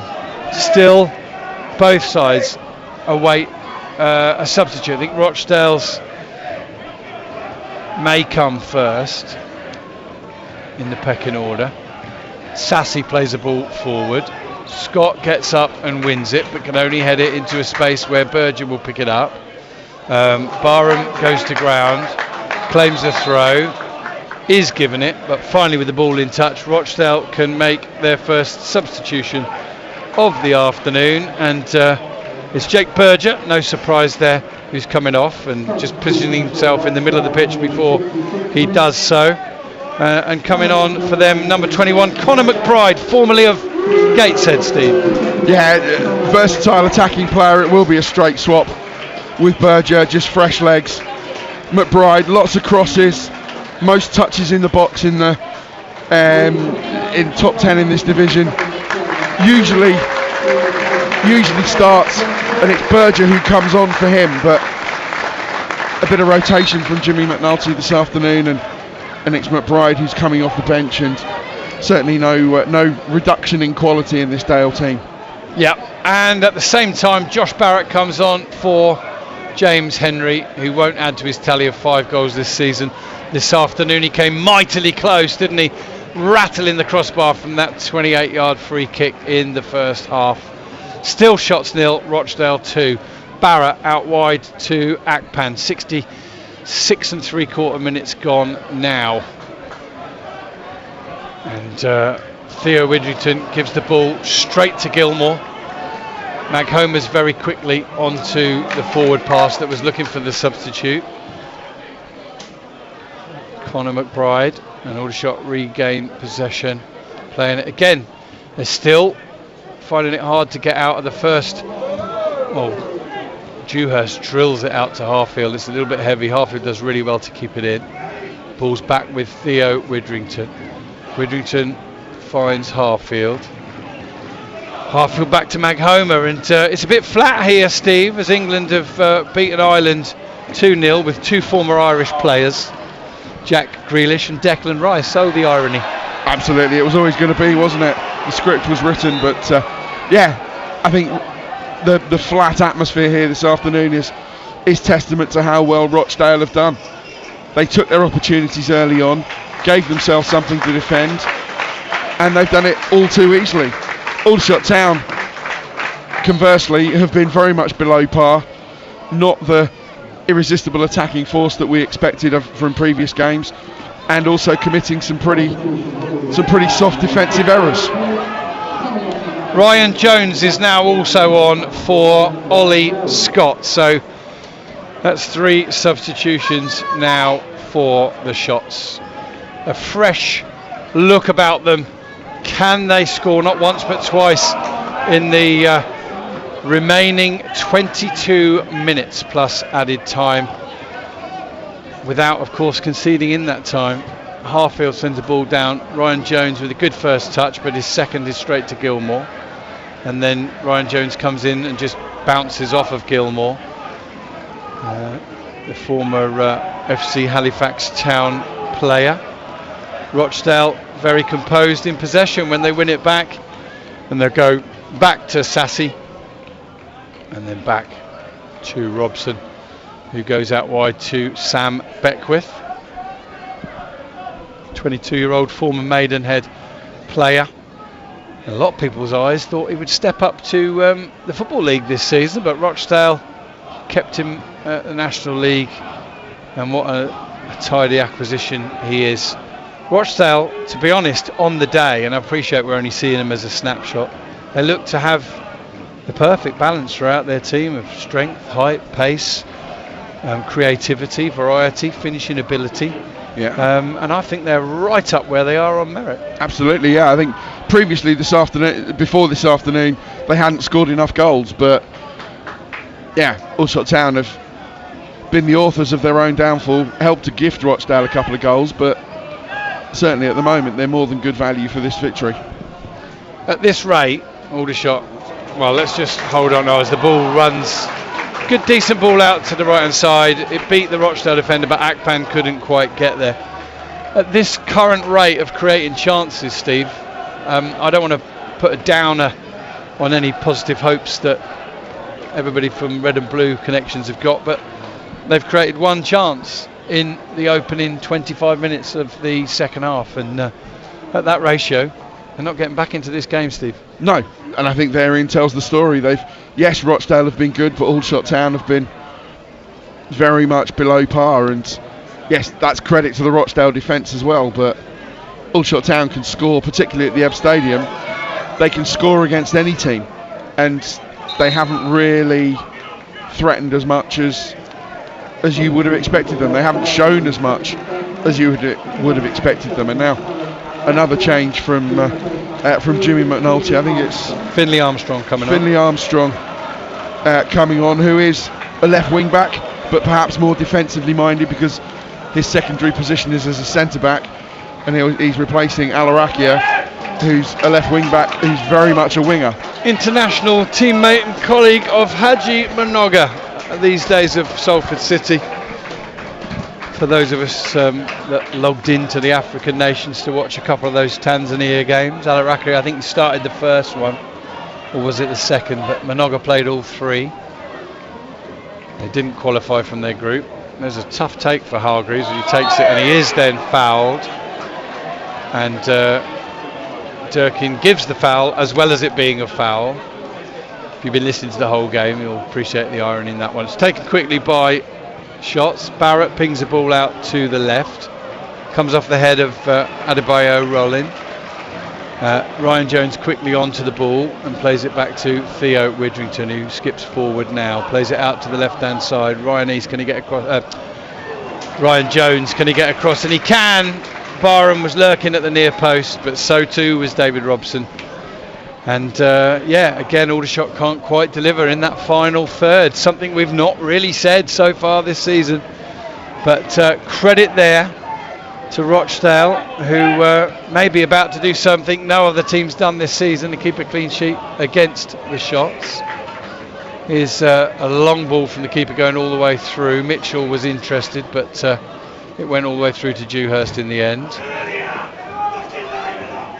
Oh, look at the telling off from Widrington there. I'm not sure if it was for Jones for not doing it earlier, or Harfield for not doing it earlier. I think it was, well, the words were liven up. And I think it was for Ryan Jones particularly, but I think he just wants to see more urgency from Aldershot Town.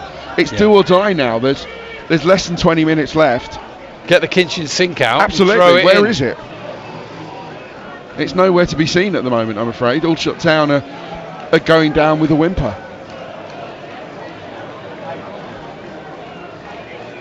Just hearing in from Mr. Aaron McLean, former of Aldershot, and was due to present the TV coverage today, but in the end DAZN opted for just commentary.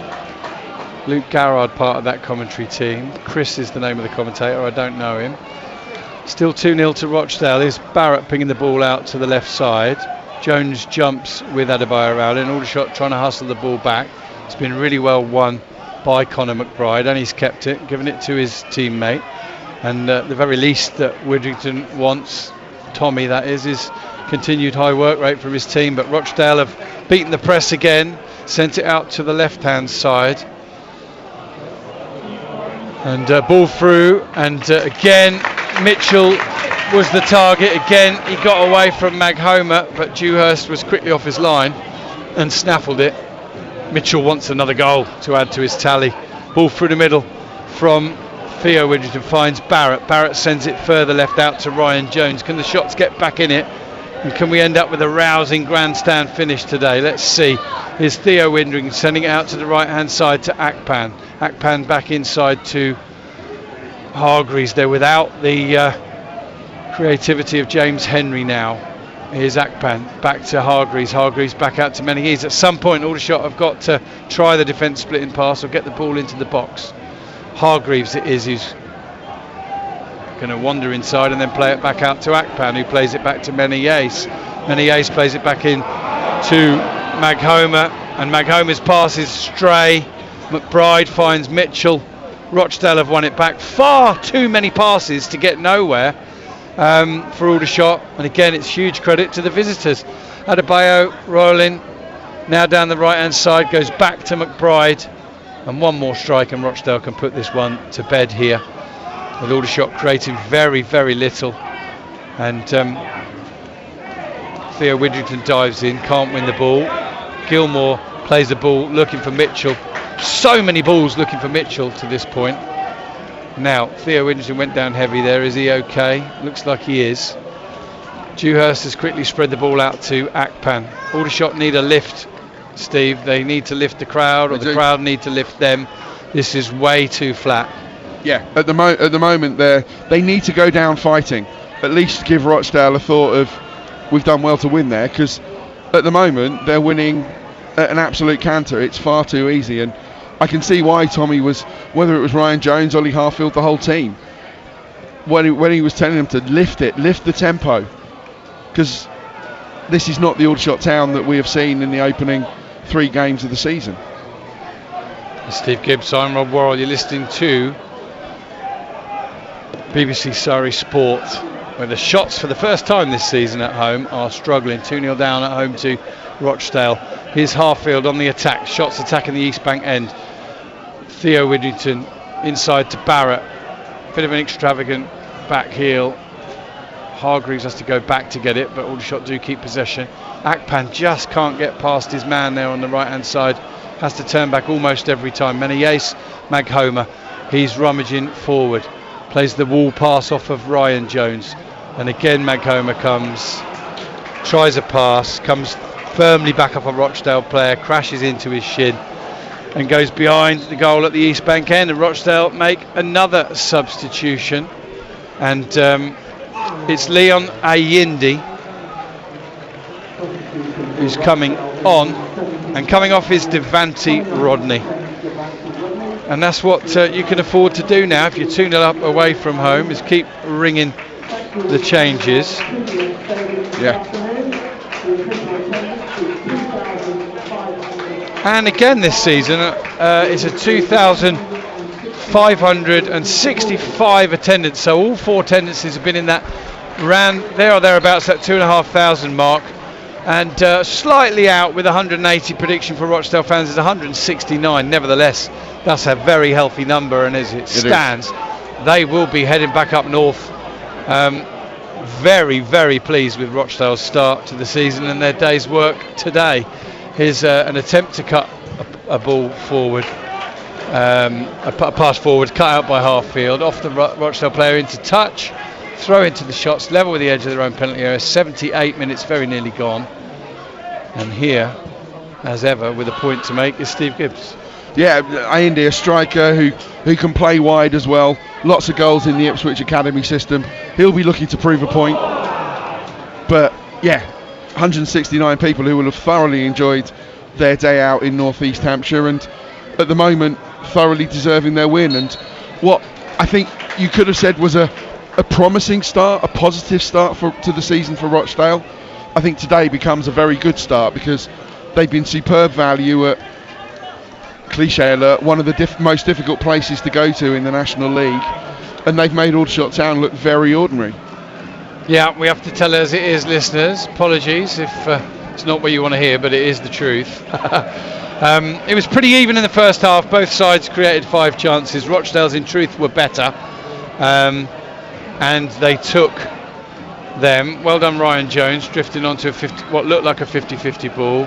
Shots just inside the Rochdale half with Theo Widrington, gives it to Jones now, who was thought to be the signing of the season, but after not being fit for the game away to Tamworth has had to wait for his opportunity to come back into the team.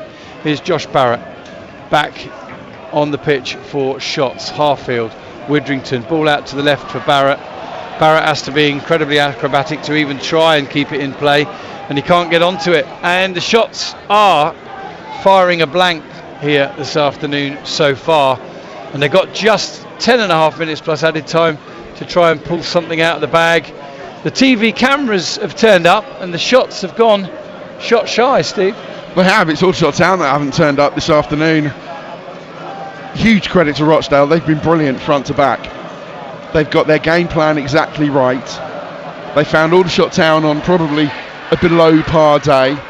They've capitalised upon a couple of defensive mistakes, and it could be more than 2-0, and probably they deserve to be more than 2-0 because they have been that superior. For me, I hope to be proved wrong, but for me, this game's done and dusted, and it probably was a long time ago. Yep. Rochdale with the ball just inside Aldershot's half, then going back inside their own half. 80 minutes gone, and perhaps one of the harder things Steve Gibbs might have to do today is find an Aldershot Town man of the match. I can think of 2 or 3 that have conducted themselves well, haven't done a lot wrong. Here's Akpan tracking back well, gets a header on it, manages to find Menayes, who goes back to Dewhurst. Dewhurst finds Harfield, and there's just really a hush, a silence around the EBB. There's no real complaints. I think they recognise they've been well entertained, and the Shots have done extremely well to score as many goals as they have prior to today. I think they probably also recognise, Steve, that Rochdale are the best team to come here, and we'll have to see. They're not. There's no dissent, but there's not great noise or encouragement either. No, I think it's just a general lack of belief based on harsh reality. That the team have given the supporters nothing to cling to. Rochdale player goes down right in the middle of the pitch, and when the ref gets to him, gets up and says, "I don't need treatment." And then he goes down again, and the referee says, "Let's get on with it." Well done, James Durkin, who hasn't received an awful lot of praise from me today, and Steve Gibbs giving him a slightly warmer reception. And football, all about opinions. Right, here's Maghoma across to Harfield out to Jones. But now even your commentator, listeners, is getting bored of just describing all these backward and sideways passes, because Aldershot are going nowhere at the moment. Can they change that? Well, they go forward now. There's a heavy pass. Harfield again does well to keep it in. And Rochdale are going to make another substitution. They're going to shuffle number 4 for number 5. It's Aaron Henry who's going to come on. He scored one of the best goals in the National League this season already. And it's Ryan East who is going to come off. Your thoughts on that sub, Steve? A straight swap. Absolutely. The goal that, I presume you mean the goal he scored against Woking last week? Yes, absolutely. Absolutely fantastic finish. And yeah, it's just a straight swap, but 2 starters being given minutes, and yeah, you wouldn't even call it time wasting, because Jimmy McNulty does not need to waste time. I think it is that old favourite, Aldershot Town could play all night and they wouldn't score. But yeah, Henry deserves some minutes. It's good to keep him match sharp. There's a ball, hopeful really, nothing more down the line from Harfield, and there's no one there to even chase it. And Aldershot have gone from looking their usual self in the first half without just taking 1 or 2 chances to a look in the shadow of themselves in the second half here at the EBB. This one is really fizzling out for them, and going just how Rochdale want it to go. Long ball forward is headed on by Maghoma, cleared away by Menayes, taken nicely by Hargreaves, and then taken even nicer by Ryan Jones. Plays it up to Gandor. Gandor gives the return pass, looking for Ryan Jones, but Adebayo Rowling is quickly onto it. And Rochdale have got the ball again in their own half. Gilmore looked like he was going to struggle to control that, did so with ease, played it back to his defenders, and Rochdale eventually pressed out of it by Gandor, who thinks he's got the throw, but not so. Rochdale have got it, 84 minutes gone. So Aldershot have made how many subs so far, Steve? They've brought on Barrett, Ryan Jones and Barham, haven't they? I don't know if there's going to be any more throws of Tommy Whittington's dice, but they've got it again, but they go back 1, 2, 3, 4 all the way to Dewhurst. And congratulations to Rochdale, they've done their homework. Some young lads trying to talk to me. Sorry lads, we're on air, so I can't really talk to you, all right? No worries. Maghoma's got it for Shots.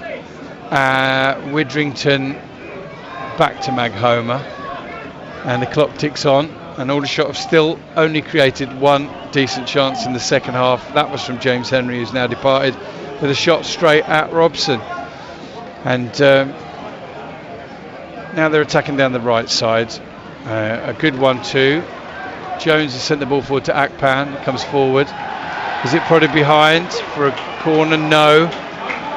The assistant referee tells the referee, who's happy to agree with him, that the ball was overrun by Akpan and gone behind the goal, and it will be a goal kick to Rochdale. As it stands, Shots are going to drop to 8th place this evening in the National League table, 10th if they concede again. A quick run down the other scores in the National League. Game of the day, Fylde 3, Yeovil 4. Terrific win for Altrincham against Ebbsfleet, who remain the only side in the league without a win. Braintree and Rokin was 0-0. Eastleigh beat Tamworth 1-0 with an early goal from Paul McCallum. Shots might get in on the right hand side here. Akpan with the cross, cleared it away only as far as Barrett, who turns on the ball, 360, spreads it out to Akpan again on the right side. He gives it back inside to Josh Barrett, turns the ball around the corner, Barham header, goal! Jack Barham, and it's offside, and that sums up Aldershot Town's day. Terrific ball in from Barrett. Barham stood where he was and headed it perfectly into the net, and up went the assistant referee's flag, and that kind of encapsulates Aldershot's luck today, Steve Gibbs. It does, yeah, or maybe not luck, just maybe their fortune, the nature of their performance. That, yeah, an excellent punchy header down into the corner of the net from Jack Barham, but as Jack tends to do, he did it from an offside position. But yeah, promising, but it still counts for naught. And yeah, this game is heading very much towards its logical conclusion, and I think the conclusion that most people would have drawn after about half an hour. I don't know, I still thought at half time. Oh, there's a ball into Mitchell. He has a poor touch on the turn. Otherwise, he'd have had a great chance to get his second and Rochdale's third. Dewhurst, meanwhile, throws it out. And Aldershot just haven't had. Rochdale have had the answers to everything Aldershot have thrown at them today. They were a bit fortuitous at times in the first half, where Aldershot were a little bit more like their creative selves. Henry, of course, came closest, rattling the crossbar with that free kick. Have to say, for Rochdale, I think it would be just as tough picking the man of the match from them, because there's 4 or 5 that have been outstanding.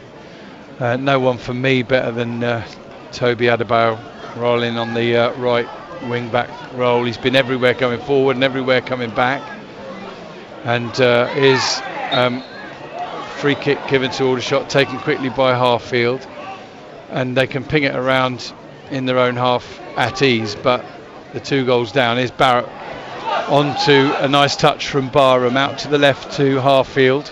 Harfield forward, finds Barrett. Barrett sends in an early ball. It's half cleared. It's going to go behind the goal for a corner to the shots, and it might even be the first corner of the second half, Steve. 88 and a bit minutes gone. The official man of the match is been given to Theo Widrington. Yeah, he's had a tidy game in the middle. 88 and a half minutes gone. We'll get Steve Gibbs man of the match at full time. In comes the corner from Ryan Jones towards the far post, punched away by Robson.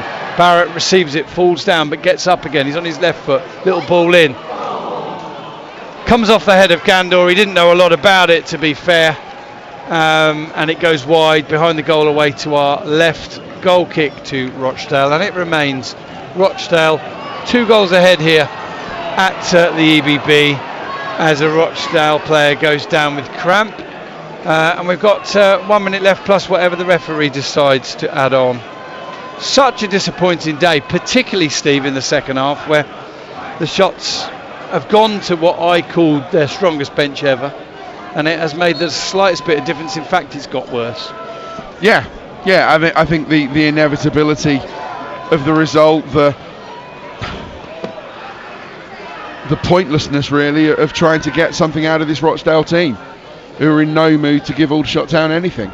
Mac-Homan does really well battling against Cairo Mitchell, wins that, goes back to Dewhurst. Dewhurst sends Harfield scurrying away, tries a ball down the left, and this one might get through to Gander. It does, and then the assistant referee appears from nowhere and sticks his flag up. I've got no strong opinion. We can't call offsides down that end of the pitch, Steve. From here, we've got no idea, have we, really? No, there's a couple of suggestions perhaps in the north stand that maybe there was a player touched the ball before Gandor got to it, but it's when it's kicked that matters rather than when it reaches you. And yeah, all of that counts for nothing because the assistant's flag was up and it was given as offside, and Rochdale make another substitution, and it's Kyle Ferguson coming on, a centre back,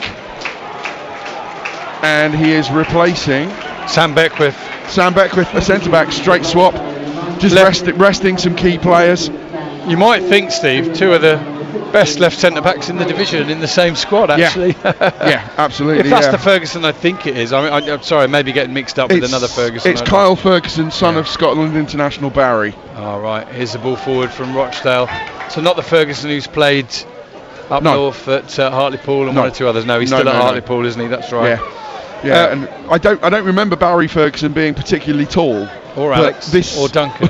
Yes, he's not related to those Darren. two. Yeah, no, they're not related. But yeah, this one is 6'5". Ball's in touch, throw into Rochdale, and we are 1 minute and 14 seconds into a minimum of 5 added on, listeners. I'm not sure if I mentioned that when the board went up. Steve was talking and I was waving at him a 5, but I can't remember if he mentioned it. If you didn't hear, I didn't. You now know there are 5 added minutes, and we are a minute and a half into them.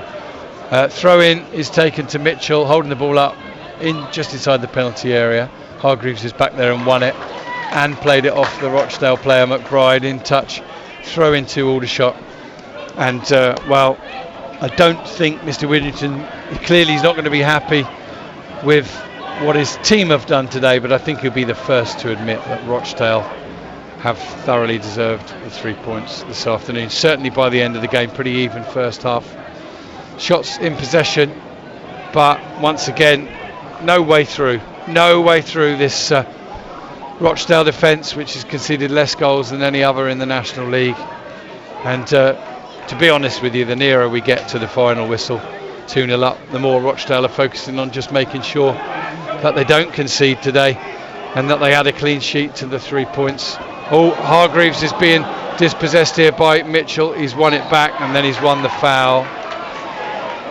But there's not much else we can add, listeners, to this one. 2.5 minutes. Can Aldershot at least get themselves a goal, just to mean that they've scored in every game this season? And of course in this one here's a ball from Widrington through, headed away only as far as Barrett. Barrett can't control it, he's lost it, he's won it back. He's turning inside, he's turning back the other way, he can't see a shots player to play it to, eventually does in Hargreaves. Hargreaves will touch it to Menees. 3 of the 5 added have gone. Hargreaves can barely see a pass, plays it out right to Menees. He turns back, looks inside, and Menees gives it away to Cairo Mitchell, who tries a shot from distance, and it's just wide. Don't blame him at all for having a go.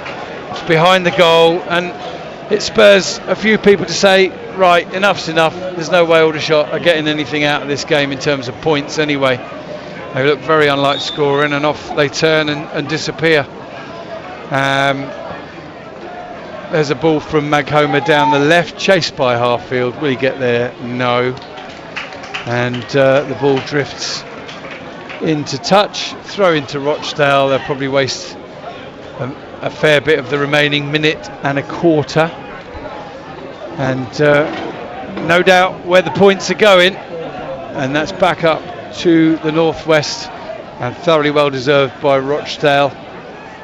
We'll do a fairly quick summing up on full time from Steve Gibbs, who'll give you his shots man of the match. Aldershot have got the ball back through Menees. He spreads it over to the right hand side, back inside to Hargreaves. All 11 Rochdale players behind the ball. No way through really for Aldershot. They don't really want to play a kind of will it go to us, won't it go to us pass. Now they try one with Barrett, looking for Akpan on the right hand side, touches it down to Ryan Jones. He gives it back to Akpan. Akpan goes back to Maghomer. Maghomer across to Widrington. Widrington back to Maghomer. And you'd think, wouldn't you, that Aldershot are keeping possession, holding on to a lead, but they're not. They're 2-0 down. Now it's flicked in to Hargreaves. He's got the ball in the penalty area, squares it across, and it could have been poked towards goal by Gandor, but he can only poke it across goal. Then it came off a Rochdale player, so shots throw taken quickly by Harfield to Maghomer. Widrington with the ball in, easily headed away by Rochdale, only as far as Menees, who finds Akpan. Akpan with the ball in, that's headed away into touch. And we're 30 seconds over the minimum of 5 added here. How much longer will the referee add? We're very close to full time. The throw-in's taken back to Barrett. Barrett tries a ball down the right. Kanakpan get his cross in, he can pull it back. It's cleared away by Rochdale. Referee still hasn't blown. Aldershot take a throw quickly to Menayes. Shots nil, Rochdale 2. Aldershot gone back to Dewhurst. Dewhurst surely is just going to bang it through the middle. No, he doesn't even get time for that. Referee James Durkin blows his final whistle on 96 minutes. And, well, full credit to Rochdale. They leave with the 3 points. Not what we've been used to this season, Steve, but largely because of the quality of the opposition. Yeah, Rochdale have been superb front to back, daring Aldershot Town to try and break down those 2 banks of 5 in front of debutant goalkeeper David Robson. Aldershot Town, even in the first half, even at their best, they never looked likely. They never really had enough to make a game of it. Compounded by defensive mistakes at the other end. This has been an all too comfortable victory for Rochdale, who thoroughly deserve the 3 points, and they do look like one of the best teams in this division. I think it's been compounded by Aldershot Town's failings this afternoon. They've made Rochdale look maybe not better than they are, but it's been all too comfortable for Rochdale to look impressive and close the game out. They thoroughly deserve the 3 points. Aldershot Town barely second in a 2-horse race, particularly in the second half, and I think that's one of the most disappointing things where, as you said, where's this kitchen sink coming from?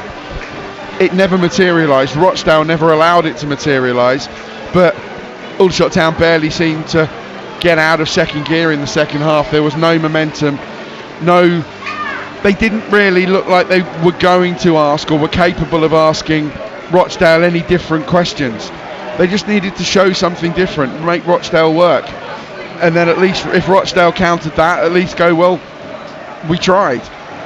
But they didn't change their shape, they didn't really change their style of play. It was just substitutions in the hope that an individual might be able to spark something, but they didn't, and that's why the Rochdale players are over on the far side taking the vociferous adulation of their visiting supporters.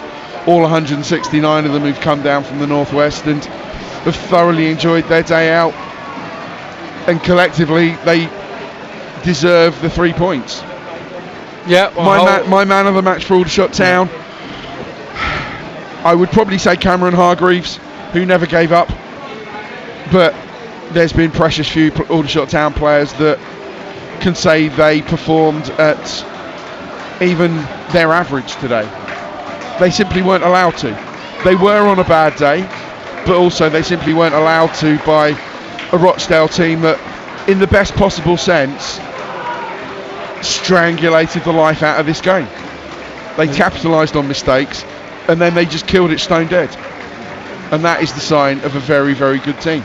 Yeah, absolutely. We can only go on what we see, but on what we've seen today, you would wholeheartedly expect Rochdale to play their part in the playoff picture this season. All is not lost for the Shots. Everybody's played 7 games. They're 2 points outside the playoffs and just 1 place, and all to play for. They go to Ebbsfleet on Tuesday night, where I think at this moment in time Danny Searle is still the Ebbsfleet manager, but you wonder how much more time he's got. Still no wins for them, and yes, I know what you're thinking, listeners. I know what I'm thinking, what Steve's thinking. At some point or other, Steve, Aldershot have to rid themselves of this tag. They have to end this ridiculous run of slipping up against teams who've not won in ages, and no better chance to do that than on Tuesday. Absolutely. I think they've got a different mentality under Tommy Widrington, and yes, it probably happened a couple of times last season. It has probably, you'd say, happened a couple of times this season already, even though the run of fixtures hasn't really been long enough. But yeah, Aldershot Town should have more metal, have more steel, have more quality, that they don't slip up on the obvious banana skins. And you would call Ebbsfleet on Saturday, and to an extent Boston United next Saturday, as those sort of games. Aldershot Town need to start grinding out results and not be found the easy touch when the opposition are begging for a handout. Not Aldershot Town's day today, listeners.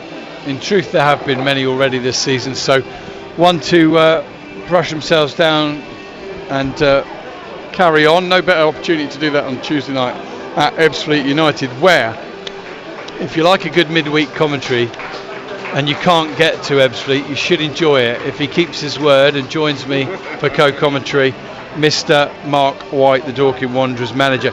He may decide after another defeat today at home to Weymouth, who hadn't got a point all season, that he needs to focus his attention elsewhere. If he does, then the man away to my right may well still be persuaded to get to Ebbsfleet, but I'll depend how much notice I can give him anyway. But thank you for joining us today. I'm going to switch the equipment off. The line's going to go down fairly soon with the late kick-off anyway. But thanks again. Thanks, Mike Brown, for your little summary that you just sent me as well. Let me just pull that up. He said Rochdale really do sound like a complete team. Henry's free kick was so close, but nobody could follow it up. Thanks as always to you, Rob and Steve, for today's commentary. And he said that possibly the tone of my voice sums up what kind of day it's been. Yeah, absolutely. Rochdale's day. They live with all 3 points. Final score, Aldershot Town 0, Rochdale 2. Good night.